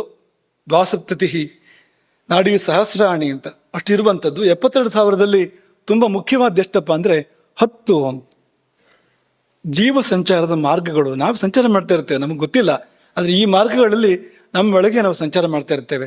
ಯಾವ ಮಾರ್ಗದಲ್ಲಿ ಸಂಚಾರ ಮಾಡ್ತಾ ಇರ್ತೇವೋ, ಯಾವ ನಾಡಿಯಲ್ಲಿ ಸಂಚಾರ ಮಾಡ್ತಾ ಇರ್ತೇವೋ ಅಂಥ ಭಾವನೆಗಳು ಬರ್ತಾ ಇರ್ತೇವೆ ನಮಗೆ ಮನಸ್ಸಿನಲ್ಲಿ. ಅಂಥದ್ದೊಂದು ಕೆಲಸವನ್ನು ಮಾಡ್ತಾ ಇರ್ತೇವೆ ನಾವು. ಹಾಗೆ ನಾವು ಏನು ಮಾಡ್ತಾ ಇರ್ತೇವೋ, ಏನು ಆಲೋಚನೆ ಮಾಡ್ತಾ ಇರ್ತೇವೋ ತಕ್ಕಂತೆ ಒಳಗೆ ಅಂಥ ನಾಡಿಯಲ್ಲಿ ನಮ್ಮ ಜೀವ ಸಂಚಾರ ಮಾಡ್ತಾ ಇರ್ತದೆ. ಎಷ್ಟಿದೆ ಅಂದರೆ ಲೆಕ್ಕವೇ ಇಲ್ಲ ಅಂತ. ಅದು ಮುಖ್ಯವಾಗಿ 10 ಅಂತ. ಹಾಗಾಗಿ ದಶನಾಡಿ ಮಹಾಪಥಂ ದಶಭಿರು ವಾಯುಭಿರು ವ್ಯಾಪ್ತಂ. 10 ಪ್ರಾಣಗಳು: ಪ್ರಾಣ, ಅಪಾನ, ವ್ಯಾನ, ಉದಾನ, ಸಮಾನ, ನಾಗ, ಕೂರ್ಮ, ಕೃಕರ, ದೇವದತ್ತ, ಧನಂಜಯ. 5 ಪ್ರಾಣಗಳು, 5 ಉಪಪ್ರಾಣಗಳು. ಪ್ರಾಣಾಪಾನ, ವ್ಯಾನೋದಾನ, ಸಮಾನಗಳು ಇದು ಮುಖ್ಯವಾಗಿರುವಂಥದ್ದು. ಉಪಪ್ರಾಣಗಳು ಅವುಗೆಲ್ಲ ಕರ್ತವ್ಯ ಇದೆ ಪ್ರತಿಯೊಂದಕ್ಕೂ ಕೂಡ ಅಂತ. ನಾಗ, ಕೂರ್ಮ, ಕೃಕರ, ದೇವದತ್ತ, ಧನಂಜಯ ಎಲ್ಲಕ್ಕೂ ಬೇರೆ ಬೇರೆ ಕೆಲಸ ಇದೆ. ಈ ಧನಂಜಯ ಅಂದರೆ ಅದಕ್ಕೇನು ಕೆಲಸ? ಸತ್ತ ಮೇಲೆ ಕೆಲಸವಂತೆ ಅದಕ್ಕೆ, ಧನಂಜಯಕ್ಕೆ. ಶರೀರದಲ್ಲಿ ಸತ್ತ ಮೇಲೆ ಒಂದು ಸ್ವಲ್ಪ ಹೊತ್ತಿದ್ದು ಶರೀರ ಒಂದು ಸ್ವಲ್ಪ ಉಬ್ಬಿಸಿ ಕಾಪಿಡುವಂಥ ಕೆಲಸವನ್ನು ಮಾಡ್ತದಂತೆ ಅಂತ. ಹಾಗೆ ಒಂದೊಂದಕ್ಕೂ ಬೇರೆ ಬೇರೆ ಕೆಲಸ ಇದೆ. ಹಸಿವಿಗೊಂದು, ನೀರಡಿಕೆಗೊಂದು, ಹಸಿವೆ ನೀರಡಿಕೆಗಳಿಗೊಂದು, ಅಥವಾ ತೇಗಿಗೊಂದು, ಎಲ್ಲ ಬೇರೆ ಬೇರೆ ಇದೆ ಅಂತ. ಆಕಳಿಕೆಗೊಂದು. ಈ 10 ಪ್ರಾಣಗಳೇ ಎಲ್ಲ ಕ್ರಿಯೆಗಳನ್ನು ನಡೆಸುವಂಥದ್ದು. ಶರೀರದಲ್ಲಿ ಕ್ರಿಯೆ ಅಂತ ಏನೆಲ್ಲ ಆಗ್ತದೋ ಅದೆಲ್ಲವೂ ಇದರಿಂದಲೇ ಆಗುವಂಥದ್ದು. ಹಾಗಾಗಿ ಪ್ರಾಣ ಇದ್ದರೆ ಎಲ್ಲವೂ ಕೂಡ ಅಂತ, ಎಲ್ಲ ಕ್ರಿಯೆಗಳ ಮೂಲ ಅದು ಅಂತ. ಇನ್ನು 10 ಇಂದ್ರಿಯಗಳು ಗೊತ್ತಿದೆ ಅಲ್ವಾ? ವಾಕ್, ಪಾಣಿ, ಪಾದ, ಪಾಯುಪಸ್ಥ, ಘ್ರಾಣ, ರಸನ, ಚಕ್ಷು, ಚಕ್ಷುಸ್ತ್ವಕ್, ಶ್ರೋತ್ರ ಅಲ್ವಾ? 5 ಜ್ಞಾನೇಂದ್ರಿಯಗಳು, 5 ಕರ್ಮೇಂದ್ರಿಯಗಳು. ಘ್ರಾಣ ಗಂಧಗ್ರಹಣ ಮಾಡುವಂಥದ್ದು, ಘ್ರಾಣೇಂದ್ರಿಯ. ರಸನ ಅದೇ ಈ ಪಾಠದ ವಿಷಯ, ಪ್ರವಚನದ ವಿಷಯ ಅದು, ನಾಲಿಗೆ ಅದು. ಚಕ್ಷು ಕಣ್ಣು, ತ್ವಕ್ ಚರ್ಮ, ಶ್ರೋತ್ರ ಶ್ರವಣೇಂದ್ರಿಯ ಕಿವಿ. ಹಾಗೆ ವಾಕ್, ಪಾಣಿ, ಪಾದ, ಪಾಯು ಉಪಸ್ಥಗಳು. ವಾಕ್ ಅಂದರೆ ಮಾತು, ಅದೇ ಒಂದು ಇಂದ್ರಿಯ, ಕರ್ಮೇಂದ್ರಿಯ ಅದು. ಪಾಣಿ ಪಾದಗಳು, ಕೈ ಕಾಲುಗಳು. ಪಾಯು ಉಪಸ್ಥ ವಿಸರ್ಜನಾಂಗಗಳು 2. ಆವಾಗಲೇ ಹೇಳಿದಾಗೆ ದ್ರವ ರೂಪದಲ್ಲಿ, ಘನ ರೂಪದಲ್ಲಿ ದೇಹದ ಕಲ್ಮಶಗಳನ್ನ ಹೊರಗೆ ಹಾಕ್ಲಿಕ್ಕಿರ್ತಕ್ಕಂಥ ಇಂದ್ರಿಯಗಳು. ಈ 10 ಇಂದ್ರಿಯಗಳು ಇವೆ. ಷಡಾಧಾರಾಪವರಕಂ. ಇನ್ನು 6 ಇದೆಯಂತೆ, ದೇವತಾವಾಸಗಳು 6 ಇದೆ ಅಂತ. ಏನಪ್ಪ ಅಂದರೆ ಮೂಲಾಧಾರ, ಸ್ವಾಧಿಷ್ಠಾನ, ಮಣಿಪುರ, ಅನಾಹತ, ವಿಶುದ್ಧಿ, ಆಜ್ಞಾ. 6 ಅದಿದೆ. ಅದು 7 ಅಂತ ಹೇಳ್ಬೋದು, 8 ಅಂತ ಹೇಳ್ಬೋದು ಬೇಕಿದ್ರೆ. ಅಷ್ಟಾಚಕ್ರ, ನವದ್ವಾರ ಅನ್ನುವಾಗ 8 ಅಂತ ಹೇಳ್ಬೋದು. ಆದರೆ ಇಲ್ಲಿ 6 ಉಲ್ಲೇಖ ಮಾಡ್ತಾರೆ. ಅದು ಆಮೇಲೆ ಮುಕ್ತಿಗೆ ಸೇರಿದ್ದದು. ಸಹಸ್ರಾರ ಅಂತಂದರೆ ಅದು ಈ ಬದುಕಿಗೆ ಸೇರಿದ್ದು ಅನ್ನೋದಕ್ಕಿಂತ ಹೆಚ್ಚು ಮುಕ್ತಿಗೆ ಸಂಬಂಧಪಟ್ಟಿರುವಂಥದ್ದು. ಹಾಗಾಗಿ 6 ಹೇಳೋದುಂಟು. 6 ಪ್ರಕೃತಿ ಚಕ್ರಗಳು, 7ನೇದು ಪುರುಷ ಚಕ್ರ ಅಥವಾ ಪರಮಪುರುಷ ಚಕ್ರ, ಅದು ಸಹಸ್ರಾರ ಚಕ್ರ ಅದು. ಹಾಗಾಗಿ ಈ ಪ್ರಕೃತಿ ಚಕ್ರಗಳನ್ನ ಉಲ್ಲೇಖ ಮಾಡಿ ಹೇಳ್ತಾ ಇರುವಂಥದ್ದು. ಮೂಲಾಧಾರ, ಸ್ವಾಧಿಷ್ಠಾನ, ಮಣಿಪುರ, ಅನಾಹತ, ವಿಶುದ್ಧಿ, ಆಜ್ಞಾ.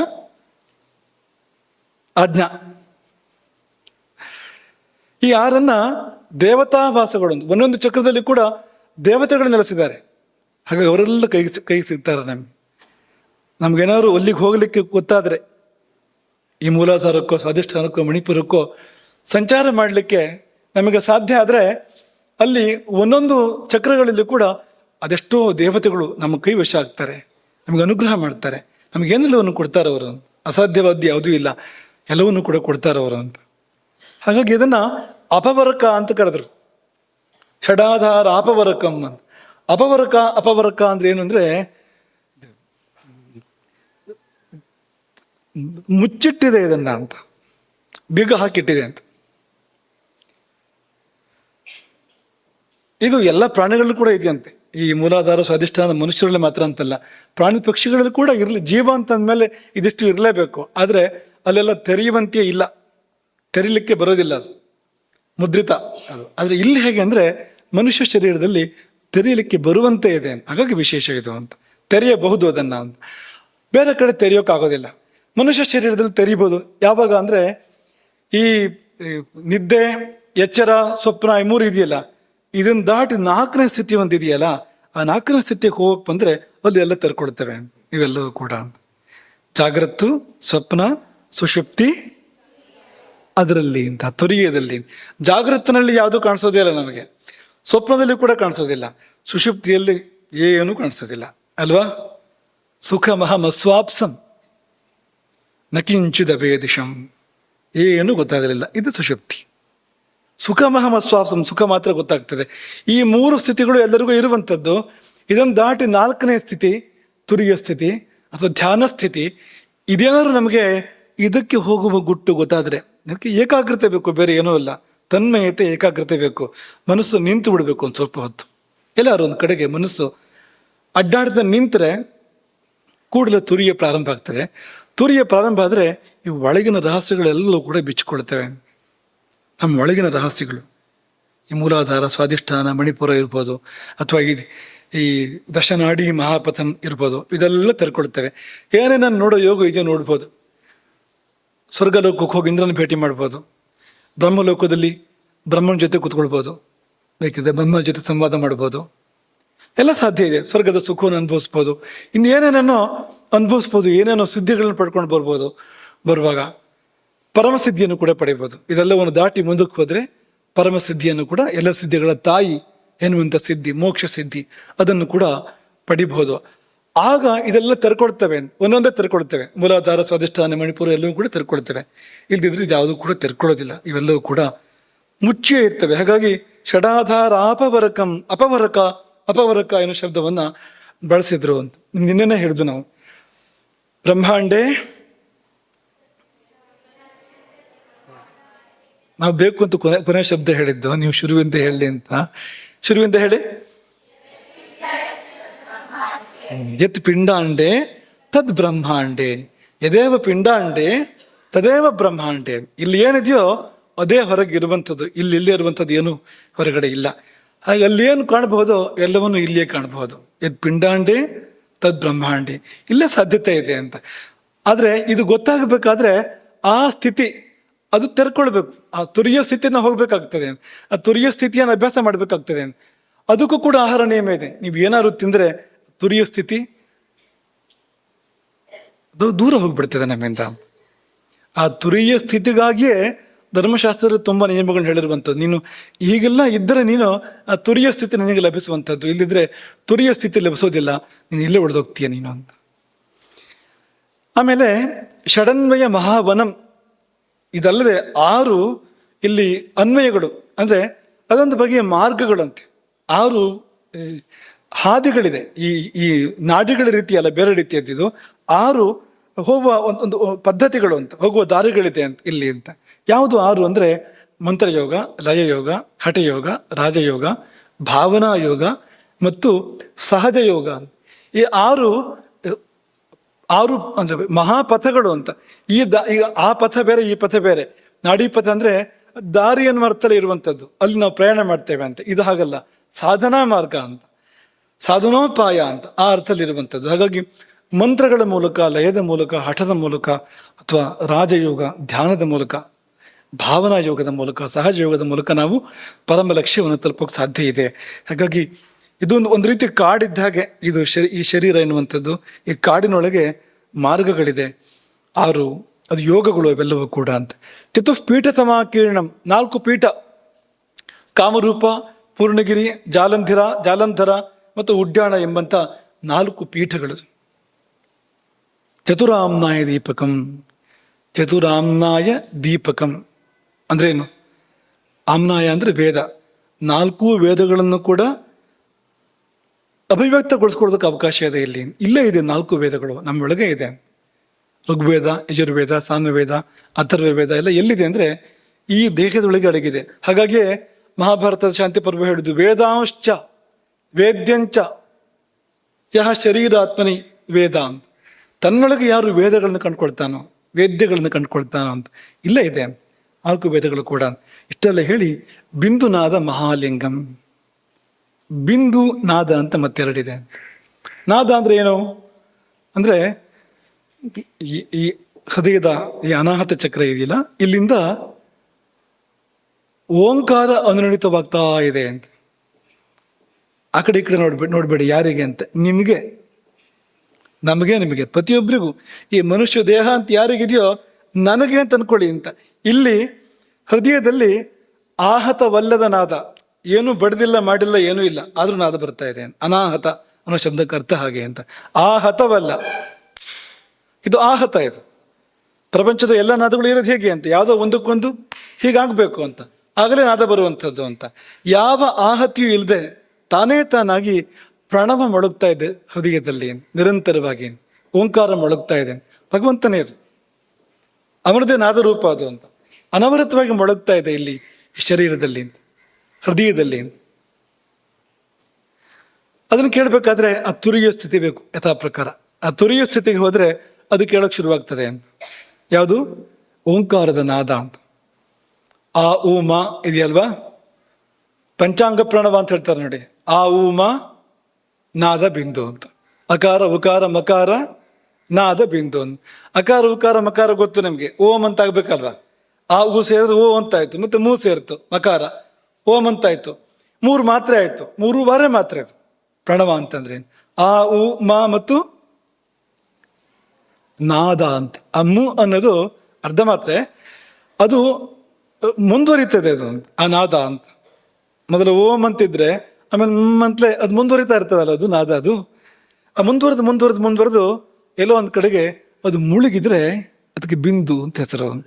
ಆ ನಾದ ಒಂದು ನುಡಿತವಾಗ್ತಾ ನಾವು ಅದನ್ನು ಕೇಳ್ತಾ ಕೇಳ್ತಾ ಕೇಳ್ತಾ ಕೇಳ್ತಾ ಮುಂದುವರೆದು ಎಲ್ಲೋ ಒಂದು ಕಡೆಗೆ ಅದು ಒಳಗೆ ಮುಳುಗಿದಾಗ ಅಲ್ಲಿ ಆತ್ಮ ಸಾಕ್ಷಾತ್ಕಾರ ಆಗುವಂಥದ್ದು, ಪರಮಾತ್ಮ ಸಾಕ್ಷಾತ್ಕಾರ ಆಗುವಂಥದ್ದು, ಅಲ್ಲೇ ಆತ್ಮಾನುಭೂತಿ ಎನ್ನುವಂಥದ್ದಾಗುವಂಥದ್ದು. ಹಾಗಾಗಿ ಅದನ್ನು ಬಿಂದು ಅಂತ ಕರೆದ್ರು ಅಂತ. ಹಾಗೆ ಅಕಾರ ಉಕಾರ ಮಕಾರ ನಾದ ಬಿಂದುಗಳು. ಅದನ್ನೇ ಬಿಂದುನಾದ ಮಹಾಲಿಂಗಂ. ಲಿಂಗ ಅಂದ್ರೆ ಏನು? ಗುರುತು ಅಂತ. ಈ ಶರೀರದ ಹೆಗ್ಗುರುತು ಯಾವುದು? ಮಹಾಲಿಂಗ ಅಂದ್ರೆ ಏನು? ಹೆಗ್ಗುರುತು ಅಂತ. ಮಾನವ ಶರೀರ ಎನ್ನುವುದಕ್ಕೆ ಹೆಗ್ಗುರುತು ಯಾವುದು ಅಂದ್ರೆ ಆ ನಾದ ಮತ್ತು ಬಿಂದುಗಳು ಬೇರೆ ಕಡೆ ಇಲ್ಲ. ಅದು ಅಂತ ನಾದ ಬಿಂದುಗಳು ಇಲ್ಲಿದೆ, ಅದು ಅಂತ ನಮ್ಮೊಳಗಿದೆ ಅಂತ. ಹಾಗಾಗಿ ಶಿವಶಕ್ತಿ ನಿಕೇತನ, ನಾದವೇ ಶಕ್ತಿ, ಬಿಂದುವೇ ಶಿವ ಅಂತ. ಈ ಶರೀರ ಎನ್ನುವಂಥದ್ದು ಶಿವಶಕ್ತಿ ನಿಕೇತನ ಅಥವಾ ವಿಷ್ಣು ಲಕ್ಷ್ಮೀ ನಿಕೇತನ, ವಾಣಿ ಹಿರಣ್ಯ ಗರ್ಭ ನಿಕೇತನ ಹಾಗೂ ಹೇಳ್ಬೋದು. ಅವರು ಅವನೇ ಸತ್ಯಲೋಕಕ್ಕೆ ಹೋದ್ರೆ ವಾಣಿ ಹಿರಣ್ಯ ಗರ್ಭ, ವೈಕುಂಠ ಲೋಕಕ್ಕೆ ಹೋದ್ರೆ ಲಕ್ಷ್ಮೀನಾರಾಯಣ, ಈ ಕಡೆ ಕೈಲಾಸಕ್ಕೆ ಬಂದ್ರೆ ಪಾರ್ವತಿ ಸಹಿತ ಶಿವ, ಪಾರ್ವತಿ ಪರಮೇಶ್ವರ, ಅವನೇ ಅದು ಅಂತ. ಇಂತಹದ್ದು ಅಂತ ಯಾಕೆ ದೇವತೆಗಳು ಆಸೆ ಪಡ್ತಾರೆ? ಇದೇ ಕಾರಣಕ್ಕೋಸ್ಕರವಾಗಿ ವೇದವು ಹೇಳ್ತು, ಅಷ್ಟಾಚಕ್ರ ನವದ್ವಾರ ದೇವಾನಾಂ ಪೂರಯೋಧ್ಯ. ದೇವತೆಗಳ ನಗರಿ ಇದು, ಎಲ್ಲಾ ದೇವತೆಗಳು ವಾಸ ಮಾಡ್ತಾರೆ ಇಲ್ಲಿಯೇ. ಯಾವತೀರ್ವೈ ದೇವತಾ ತಾ ಸರ್ವಾಹ ವೇದ ವಿಧಿ ಬ್ರಾಹ್ಮಣೇ ವಸಂತಿ. ವೇದಜ್ಞಾನದ ಬ್ರಾಹ್ಮಣನಾದ್ರೆ ಅಭಿವ್ಯಕ್ತರಾಗ್ತಾರೆ ಅವ್ರು ಎಲ್ಲರೂ ಕೂಡ. ಎಲ್ಲರಲ್ಲೂ ಇದ್ದಾರೆ ಅವರು ದೇವತೆಗಳು. ಹಾಗಾಗಿ ಅಷ್ಟಾಚಕ್ರ ನವದ್ವಾರ ದೇವಾನಾಂ ಪೂಹು ಅಯೋಧ್ಯ. ಅಲ್ಲಿಗೆ ಹೋಗಿ ತಲುಪಿದರೆ, ನಮ್ಮೊಳಗಿರ್ತಕ್ಕಂಥ ಅಯೋಧ್ಯೆಗೆ ಹೋಗಿ ತಲುಪಿದರೆ ನಮ್ಮನ್ನು ಯಾವ ಯುದ್ಧವೂ ಮುಟ್ಟೋದಿಲ್ಲ, ಯಾವ ಆಪತ್ತು ನಮ್ಮನ್ನು ಮುಟ್ಟೋದಿಲ್ಲ. ಅಂಥದ್ದು ಒಂದು ಅಲ್ಲಿ ಯುದ್ಧ ಇಲ್ಲ. ಅಲ್ಲಿ ಅಯೋಧ್ಯ ಅದು ಒಂದು. ತಸ್ಯಾಗಂ ಹಿರಣ್ಮಯ ಕೋಶ, ಒಳಗೆ ಚಿನ್ನದ ಕೋಶ ಒಂದಿದೆ. ನಮ್ಮೊಳಗೆ ಇರುವಂಥದ್ದು ಚಿನ್ನದ ಕೋಶ. ಜ್ಯೋತಿಷಾವೃತಃ, ಬೆಳಗ್ಗೆ ಬೆಳಕು, ಎಲ್ಲೆಡೆ ಬೆಳಕು ಆವರಿಸಿದೆ. ಅಲ್ಲಿ ಸ್ವರ್ಗೋಲೋಕ, ಅಲ್ಲಿ ಕೇವಲ ಆನಂದ ಅಂತ. ಅದನ್ನು ಬಿಟ್ಟು ಬೇರೆ ಏನೂ ಇಲ್ಲ. ಯೋವೈತಾಂ ಬ್ರಹ್ಮಣೋ ವೇದ ಅಮೃತೇನಾಮೃತಾಂ ಪುರೀಂ. ಯಾರು ಇದನ್ನು ತಿಳಿದರೋ, ಯಾರು ಇದನ್ನ ಅನುಭವಿಸಿದ್ರೋ, ಕಂಡರೋ, ಅರ್ಥ ಮಾಡ್ಕೊಂಡ್ರೋ, ಅಮೃತೇನಾವೃತಾಂ ಪುರೀಂ, ಆ ಪುರಿ ಅಮೃತದಿಂದ ವ್ಯಾಪ್ತವಾಗಿದೆ, ಅಮೃತದಿಂದ ಆವೃತವಾಗಿದೆ. ಆ ಪುರಿಯನ್ನು ಯಾರು ಬಲ್ಲವರಾದರೋ ತಸ್ಮೈ, ಅಂಥವನಿಗೆ ಬ್ರಹ್ಮಚ ಬ್ರಹ್ಮಾಚ, ಪರಬ್ರಹ್ಮವೂ ಹೌದು, ಚತುರ್ಮುಖ ಬ್ರಹ್ಮನೂ ಹೌದು. ಅವರಿಬ್ಬರು ಕೂಡ ಆಯುಸ್ಸನ್ನು ಕೊಡ್ತಾರೆ, ಕೀರ್ತಿಯನ್ನು ಕೊಡ್ತಾರೆ, ಸಂತತಿಯನ್ನು ಕೊಡ್ತಾರೆ, ಎಲ್ಲವನ್ನೂ ಕೊಡ್ತಾರೆ. ಆಯುಷ್ ಕೀರ್ತಿಂ ಪ್ರಜಾಂ ದದುಹು, ಎಲ್ಲವನ್ನೂ ಕೊಡ್ತಾರೆ. ಯಾಕೆಂದ್ರೆ ಅದನ್ನು ನಾವು ಕಾಣಬೇಕು, ಅಲ್ಲಿಗೆ ಹೋಗಿ ನಾವು ತಲುಪಬೇಕು. ಇಷ್ಟೆಲ್ಲ ಹೇಳಿದೆ ನೋಡಿ. ಸಾಲದೇ ಇದಕ್ಕೆ ದೇಹೋ ದೇವಾಲಯ ಪ್ರೋಕ್ತ ಅಂತ ಹೇಳಿದ್ದಾರೆ. ದಿವಸ ಪೂಜೆ ಮಾಡ್ಬೇಕಾದ್ರೆ ಹೇಳುವಂಥದ್ದು. ಒಂದ್ಸತಿನೂ ಅದು ಏನು ಅಂತ ಯೋಚನೆ ಮಾಡೋದಿಲ್ಲ, ಹೇಳ್ತಾ ಇರೋದು ದಿವಸನು. ದೇಹೋ ದೇವಾಲಯ ಪ್ರೋಕ್ತ, ಬೇಗ ಬೇಗ ಬೇಗ ಬೇಗ ಹೇಳ್ತಾ ಹೋಗ್ತಿದ್ರೆ ಯಾವ ಅಕ್ಷರ ಉಚ್ಚರ ಆಯ್ತು ಎಲ್ಲೋ ಗೊತ್ತಿಲ್ಲ ಅಂತ ನಿತ್ಯ ಹೇಳುವಂಥದ್ದು. ದೇಹೋ ದೇವಾಲಯ ಪ್ರೋಕ್ತ ದೇವೋ ಜೀವ ಸದಾಶಿವ ಸನಾತನ, ಇಲ್ಲೇ ಇದೆ ಅಂತ. ಸದಾಶಿವ ಸನಾತನ, ಅವನಿರ್ತಕ್ಕಂಥ ದೇವಾಲಯ ಈ ಶರೀರ. ಹಾಗಾಗಿ ಇದನ್ನ ಜತನ ಮಾಡಬೇಕು, ಕಾಪಾಡಬೇಕು ಅಂತ. ಕೊಟ್ಟ ಕೊನೆಯಲ್ಲಿ ಈ ಶರೀರ ಎಷ್ಟು ಅದ್ಭುತವಾಗಿದೆ ಅನ್ನೋದಕ್ಕೆ ಇನ್ನೊಂದು ಉದಾಹರಣೆ ನಾನು ನಿಮಗೆ ಕೊಡುವಂಥದ್ದು. ಕೊಟ್ಟ ಕೊನೆಯಲ್ಲಿ ಸಾಕ್ಷಾತ್ ಭಗವಂತ ಆಗಾಗ ಮನಸ್ಸು ಬಂದಾಗೆಲ್ಲ ಈ ಶರೀರವನ್ನು ಧಾರಣೆ ಮಾಡಿ ಬರ್ತಾನೆ ಅಂತ ಮೆಚ್ಚಿ, ಎಷ್ಟು ಚೆನ್ನಾಗಿದೆ ಇದು ಅಂತ ಅವನಿಗೆ ಅವನ ಸೃಷ್ಟಿ ಬಗ್ಗೆ ಒಂದು ಹೆಮ್ಮೆ, ಅಭಿಮಾನ. ಹಾಗಾಗಿ ಸಮಯದಲ್ಲಿ ಅವನು ಇದೇ ಶರೀರವನ್ನು ಹೊತ್ತು ಬರುವಾಗ ಅದೆಷ್ಟು ಮಹತ್ವದ್ದಾಗಿರ್ಬೇಕು ಆ ಶರೀರ ಅಂತ. ನಮ್ಮ ಹಾಗಿರುವಂಥದ್ದೇ, 2 ಕಣ್ಣು, 2 ಕೈ, 2 ಕಾಲು, ಇದೇ ತರಹದ್ದೇ ಅಂತ. ಇದೇ ಶರೀರವನ್ನು ಹೊತ್ತು ಬರ್ತಾ ಇರ್ತಾನೆ, ಆವಾಗ ಬರ್ತಾನೆ ಅಂದ್ರೆ ಅದರ ಮಹತ್ವ ಏನು. ಹಾಗಾಗಿ ಅವನು ಅವತಾರ ಇತ್ತು ಬರ್ತಾ ಇರ್ತಾನೆ. ನಾವಿಲ್ಲಿ ಸರಿಯಾಗಿ ಇದ್ರೆ ಇಲ್ಲಿಯೇ ಅವತಾರ ತಗೊಳ್ಬೋದು, ನಮ್ಮೊಳಗೆ ಬರ್ಬೋದು. ರಾಮನವಮಿ ಬಂತು ಅಂದ್ರೆ ರಾಮ ನಮ್ಮೊಳಗೆ ಅವತಾರ ತಗೊಳ್ಬೋದು. ಕೃಷ್ಣಾಷ್ಟಮಿ ಬಂತು ಅಂದ್ರೆ ನೀವು ಸರಿಯಾಗಿ ಅದನ್ನ ಆಚರಣೆ ಮಾಡಿದರೆ ಕೃಷ್ಣನೇ ನಮ್ಮೊಳಗೆ ಅವತಾರ ತಗೊಳ್ಬೋದು, ಇಳಿದು ಬರ್ಬೋದು ನಮ್ಮೊಳಗೆ ಅಂತ. ಇದೇ ಪ್ರಕೃತಿಯಲ್ಲಿ ಇಳಿದು ಬರೋದಕ್ಕೆ ಅವಕಾಶ ಇದೆ. ಇಷ್ಟೆಲ್ಲ ಇರುವ ಶರೀರವನ್ನ ನಾವು ಜತನ ಮಾಡಬೇಕು ಬೇಡವಾ? ಜತನ ಮಾಡಬೇಕು ಅಂದ್ರೆ ಯಾವುದು ಹೊರಗಿನಿಂದ ಒಳಗೆ ಬರ್ತದೋ ಅದರ ಬಗ್ಗೆ ಸರಿಯಾದ ತಿಳುವಳಿಕೆಯನ್ನು ಹೊಂದಿ, ಯಾವುದು ಇದಕ್ಕೆ ಹೊಂದುವಂಥದ್ದು, ಯಾವುದು ಇದರ ಗುಣವನ್ನು ಬೆಳೆಸುವಂಥದ್ದು ಅಂಥದ್ದನ್ನೇ ನಾವು ಸ್ವೀಕಾರ ಮಾಡಬೇಕು. ದಿಶ್ಯತೆ ಅನ್ನರಸೇನ ಇತಿ ದೇಹ ಅಂದ್ರೆ ಏನು? ಅನ್ನರಸದಿಂದ ವೃದ್ಧಿಯನ್ನು ಹೊಂದುತ್ತದೆ. ದೇಹ ಉಪಚಯ ಅಂತ ಧಾತು, ಅದು ವೃದ್ಧಿಯನ್ನು ಹೊಂದುವಂಥದ್ದು. ಯಾವುದು ನಮಗೆ ವೃದ್ಧಿಗೆ ಕಾರಣ ಆಗ್ತದೋ ಅದು ಅನ್ನರಸ, ಅದು ಹಾಗಾಗಬೇಕು. ಅದು ಬಿಟ್ಟು ಊಟ ಮಾಡಿದ್ರಿಂದ ರೋಗ ಬರೋದಾದ್ರೆ, ಊಟ ಮಾಡಿದ್ರಿಂದ ಇರುವ ಯೋಗ್ಯತೆ ಕಳೆದು ಹೋಗೋದಾದ್ರೆ, ಶರೀರದ ಅರ್ಹತೆಗಳು ನಾಶವಾಗೋದಾದ್ರೆ, ಈ ಶರೀರ ಮಡಿ ಇದ್ದಿದ್ದು ಮೈಲಿಗೆ ಆಗೋದಾದ್ರೆ, ಅಪವಿತ್ರ ಆಗೋದಾದ್ರೆ, ದೇಹ ಆಗಲಿಲ್ಲ, ಅದು ದೇಹ ಅಂತ ಅನ್ಸ್ಕೊಳ್ಲಿಲ್ಲ ಅಂತ. ಅನೇಕ ಶಬ್ದಗಳು ಹೀಗೆ ಇದೆ. ವರ್ಷಮ ಅಂತ ಕರೀತಾರೆ ಶರೀರವನ್ನ. ವರ್ಷಮ ಅಂದ್ರೆ ಮಳೆ ಬರ್ತದೆ ಅಲ್ಲಿ ಅಂತ. ಏನ್ ಮಳೆ ಅಂದ್ರೆ ಆನಂದದ ಮಳೆ ಸುರಿಯುವಂತ ಸ್ಥಳ ಅಂತ ವರ್ಷಮ ಅಂತ. ಈ ಶರೀರಕ್ಕೊಂದು ಪರ್ಯಾಯ ನಾಮ ಅದು ಅಂತ. ಆನಂದದ ಮಳೆ ಎಲ್ಲಿ ಸುರಿಯುತ್ತದೋ ಅಂಥ ಒಂದು ಸ್ಥಾನ ಅಂತ. ಈಗ ಹಾಗಾಗ್ತಾ ಇದೆ ನಮ್ಗೆ. ಈಗ ಇಲ್ಲಿಂದ ಸುರಿತಾ ಇರ್ತದೆ ಅವಾಗ ಅಲ್ವಾ, ಕಣ್ಣೀರ ಧಾರೆ. ಮಳೆ ಸುರಿಸುವ ಶಕ್ತಿ ಇಲ್ಲ ನಮಗೆ, ಅದರಲ್ಲಿ ಧಾರೆ ಸುರಿತಾ ಇರ್ತದೆ. ಯಾಕೆಂದ್ರೆ ಸದುಪಯೋಗ ಮಾಡಿಲ್ಲ, ಅದನ್ನ ಸರಿಯಾಗಿ ಇಟ್ಕೊಂಡಿಲ್ಲ, ಹೇಗೆ ಇಟ್ಕೊಳ್ಬೇಕು ಹಾಗೆ ಇಟ್ಕೊಂಡಿಲ್ಲ. ಏನೇನೋ ತಿಂದು ಏನೇನೋ ಮಾಡಿ ಜೀವನ ಮಾಡಿದ್ರಿಂದಾಗಿ ಅದರ ಯೋಗ್ಯತೆಗಳು ಕಳೆದು ಹೋಗಿದೆ ಅಂತ. ಹಾಗಾಗಿ ನಾವು ಹೊಳ್ತಾ ಇರೋದಾಗಿದೆ ಅಂತ. ಸರಿಯಾಗಿ ಇದನ್ನು ಬಳಸ್ಕೊಳ್ಳೋದಾದ್ರೆ ಆನಂದ ಬಾಷ್ಪ ಮಾತ್ರ ಬರಬೇಕು ಹೊರತು ದುಃಖ ಅಲ್ಲಿ ಬರಲಿಕ್ಕೆ ಕಾರಣ ಇಲ್ಲ ಅಂತ. ಶರೀರಂ ಅಂತ ಕರೀತಾರೆ, ಮೂರ್ತಿ ಅಂತ ಕರೀತಾರೆ. ಮೂರ್ತಿ ಅಂದ್ರೆ ಏನು? ಅವ್ಯಕ್ತನಾದ ಜೀವ, ಅಮೂರ್ತನಾದ ಜೀವ ಮೂರ್ತಿ ಅಂತ ಆಳಿ ಬರ್ತಾನೆ. ಏನೋ ಆಗ್ಬೇಕಾಗಿದೆ ಅವನಿಗೆ ಕಾರ್ಯ ಇದರ ಮೂಲಕವಾಗಿ, ಅದಕ್ಕೋಸ್ಕರವಾಗಿ ಅಂತ, ಅದು ಮೂರ್ತಿ ಅಂತ. ಹಾಗೆ ಮೂರ್ಛತಿ ಸಮೂರ್ಛಿತ ಭವತಿ ಐತಿ ಮೂರ್ತಿ ಅಂತ. ಇಡೀ ಚೈತನ್ಯ ಆವರಿಸಿದೆ ಮೇಲಿಂದ ಕೆಳಗಿನವರೆಗೂ, ಭಗವಂತನ ತುಂಬಿಕೊಂಡಿದ್ದಾನೆ. ಹಾಗಾಗಿ ಮೂರ್ತಿ ಅಂತ ಇದು. ಆಮೇಲೆ ಕಾಯ ಅಂತ ಕರೀತಾರೆ. ಚೀಯತೆ ಅನಾದಿಭೀಹಿ ಅಂತ. ಅನ್ನಾದಿಗಳಿಂದ ಬೆಳೆಯುವಂಥದ್ದು ಅಥವಾ ಸೊಗಸಾಗಿ ಜೋಡಣೆಗೊಳ್ಳುವಂಥದ್ದು, ಅವಯವಗಳ ಮೂಲಕವಾಗಿ ಸುಂದರವಾಗಿ ಜೋಡಣೆಗೊಂಡಿದೆ. ಕಣ್ಣು, ಕಿವಿ, ಮೂಗು, ಬಾಯಿ. ವಿವಿಧಂ ಸುಖಂ ಗೃಹಾತಿ ಇತಿ ವಿಗ್ರಹ ಅಂತ ಕರೀತಾರೆ. ಸ್ವೀಕಾರ ಮಾಡ್ಲಿಕ್ಕೆ ಸಾಧ್ಯ ಇದೆ, ಏನೇನನ್ನ ಸ್ವೀಕಾರ ಮಾಡಕ್ಕೆ ಸಾಧ್ಯ ಇದೆ. ಈ ಪ್ರಪಂಚದಲ್ಲಿ ಇರ್ತಕ್ಕಂಥ ಉತ್ತಮೋತ್ತಮವಾಗಿರ್ತಕ್ಕಂಥ ಸಂಗತಿಗಳನ್ನ ಸ್ವೀಕಾರ ಮಾಡಬಹುದು. ವಿಗ್ರಹ ಬೇಡವಾದ್ದನ್ನು ಸ್ವೀಕಾರ ಮಾಡ್ಬೋದು, ಅದನ್ನು ಮಾಡ್ತಾ ಇದ್ದೇವೆ ನಾವೀಗ ವಿಗ್ರಹ ಅಂದ್ರೆ. ಹಾಗೆ ತನು ಅಂತ, ಇದೆಲ್ಲ ಹೆಚ್ಚು ಆಹಾರದ ಮೇಲೆ ಬಂದಿರುವಂಥದ್ದು. ತನ್ಯತೆ ಆಹಾರೇಣ ಇದು ತನು. ಆಹಾರದ ಮೂಲಕವಾಗಿ ಬೆಳವಣಿಗೆಯನ್ನು, ವಿಕಾಸವನ್ನು ಹೊಂದುವಂಥದ್ದು. ಕಲೇವರ ಅಂದ್ರೆ ಆಶ್ರಯತೆ ಇತಿ ಕಲ್ಯತೆ ಆಶ್ರಯತೆ ಇತಿ ಕಲೇವರಂ. ಜೀವ ಒಂದು ಆಶ್ರಯಿಸಿದಾನೆ ಇಲ್ಲಿ ಕಲೇವರ ಅಂತ. ಅಥವಾ ಕಲೆ ಶುಕ್ರೇ ವರಂ ಶ್ರೇಷ್ಠಂ, ಪುನರುತ್ಪತ್ತಿ ಕಾರಣವಾಗುವಂಥ ಒಂದು ವಿಶೇಷ ಧಾತು ಈ ಶರೀರದಲ್ಲಿದೆ ಅಂತ. ಅಂದ್ರೆ ಸಂತಾನ, ಅತ್ಯುತ್ತಮ ಸಂತಾನವನ್ನ, ಪೀಳಿಗೆಯನ್ನು ಬೆಳೆಸುವಂತ ಯೋಗ್ಯತೆ ಇದಕ್ಕಿದೆ ಅಂತ. ಎಲ್ಲ ಪ್ರಾಣಿಗಳಿಗೂ ಇದೆ, ಇಲ್ಲ ಅಂತಲ್ಲ. ಆದ್ರೆ ಇಲ್ಲಿ ಉತ್ತಮೋತ್ತಮವಾದ ಒಂದು ಪೀಳಿಗೆಯನ್ನ ಬೆಳೆಸುವ ಶಕ್ತಿ ಇರ್ತಕ್ಕಂಥ ಒಂದು ಶುಕ್ರಧಾತು ಇರೋದ್ರಿಂದಾಗಿ ಕಲೇವರ ಎಂಬುದಾಗಿ ಕರೀತಾರೆ. ಹೀಗೆ ಅನೇಕ ಸಂಗತಿಗಳು, ಅನೇಕ ಶಬ್ದಗಳಿದೆ. ಅದರಲ್ಲಿ ಶರೀರ ಅಂತ ಒಂದು ಶಬ್ದ ಇದೆಯಲ್ಲ, ಅದು ಮಾತ್ರ ಈಗ ಸ್ವಲ್ಪ ಹೊಂದ್ತಾ ಇದೆ. ಶರೀರ ಅಂದ್ರೆ ಏನು? ಶೀರ್ಯತೆ ಅಂತ, ನಾಶವಾಗಿ ಹೋಗ್ತದೆ ಅಂತ. ಅಥವಾ ಶೀರ್ಯತೆ ಅಂದ್ರೆ ಕೃಶವಾಗುತ್ತದೆ ಅಂತ, ರೋಗಾದಿಗಳಿಂದ. ಇದು ಶರೀರಂ. ಒಂದಲ್ಲ ಒಂದು ದಿನ ನಾಶ ಆಗಲೇಬೇಕು ಶರೀರ. ಆದರೆ ಅದಕ್ಕಿಂತ ಮೊದಲೇ ಏನೇನೋ ತಾಪತ್ರಯಗಳನ್ನು ತಂದುಕೊಂಡು ನಾವೇ ಕೃಶವಾದಾಗ ಶರೀರ ಅಂತ ಕರೆಸ್ಕೊಳ್ತು ಅಂತ. ಹಾಗಾಗಿ ಈ ಶಬ್ದಗಳು ನಮ್ಮ ಕಥೆಯನ್ನು ಹೇಳುವಂತೆ ಇದೆ ಎಂಬುದಾಗಿ ಇದನ್ನು ನಾವು ಇಷ್ಟನ್ನು ನಾವು ನೆಟ್ ಮಾಡಿಕೊಂಡು, ಇನ್ನು ಕೊನೆಯಲ್ಲಿ ಪುರಂದರದಾಸ ನೆಟ್ ಮಾಡ್ಕೊಳ್ಳೋಣ.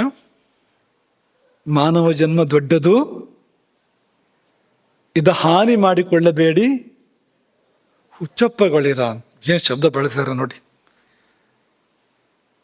ಏನಾದ್ರೂ ನಾವು ಇದನ್ನು ಸರಿಯಾಗಿ ಬಳಕೆ ಮಾಡದೇ ಇದ್ರೆ ನಾವೇನು ಹುಚ್ಚಪ್ಪ. ಪುರಂದರದಾಸ ಹೇಳಿದ್ದೇನೆಂದ್ರೆ, ಶರೀರವನ್ನು ಹೇಗೆ ಬಳಕೆ ಮಾಡಬೇಕು ಹಾಗೆ ಬಳಕೆ ಮಾಡದೇ ಇದ್ರೆ, ಹಾನಿ ಮಾಡಿಕೊಂಡ್ರೆ ಅವನು ಯಾರಪ್ಪ ಅಂದ್ರೆ ಅವನು ಹುಚ್ಚಪ್ಪ ಅಂತ. ಹುಚ್ಚಪ್ಪ ಅಂದ್ರೇನು? ಹುಚ್ಚರಿಗೆಲ್ಲ ಅಪ್ಪ ಅಂತ. ಈ ಬರೀ ಹುಚ್ಚ ಅಂದ್ರೆ ಸಾಕಿತ್ತಲ್ವಾ? ಹುಚ್ಚ ಅಂದ್ರೆ ಯಾರು? ಒಳ್ಳೊಳ್ಳೆ ವಸ್ತುಗಳನ್ನ ಹಾಳು ಮಾಡ್ಕೊಳ್ಳೋದಲ್ಲ ಹುಚ್ಚನೆ. ಆದ್ರೆ ಈ ಹುಚ್ಚರಿಗೆಲ್ಲ ಅಪ್ಪ ಯಾರು ಅಂದ್ರೆ, ಎಲ್ಲಕ್ಕಿಂತ ಒಳ್ಳೆ ವಸ್ತುವನ್ನು ಯಾರು ಹಾಳು ಮಾಡ್ಕೊಳ್ತಾನೋ ಅವನು ಹುಚ್ಚಪ್ಪ. ಹಾಗಂದಿದ್ದಾರೆ. ಹಾಗೆ ಚರಕರು ಕೂಡ ಹೇಳ್ತಾರೆ ಏನಂದ್ರೆ, ನಗರಕ್ಕೆ ನಗರಾಧಿಪತಿ ಇದ್ದಂತೆ, ರಥಕ್ಕೆ ರಥಿಕ ಇದ್ದಂತೆ ಈ ಶರೀರಕ್ಕೆ ನಾವು, ಈ ಶರೀರ ನಗರ, ನಾವು ನಗರಿ, ಶರೀರ ರಥ, ನಾವು ರಥಿಕರು.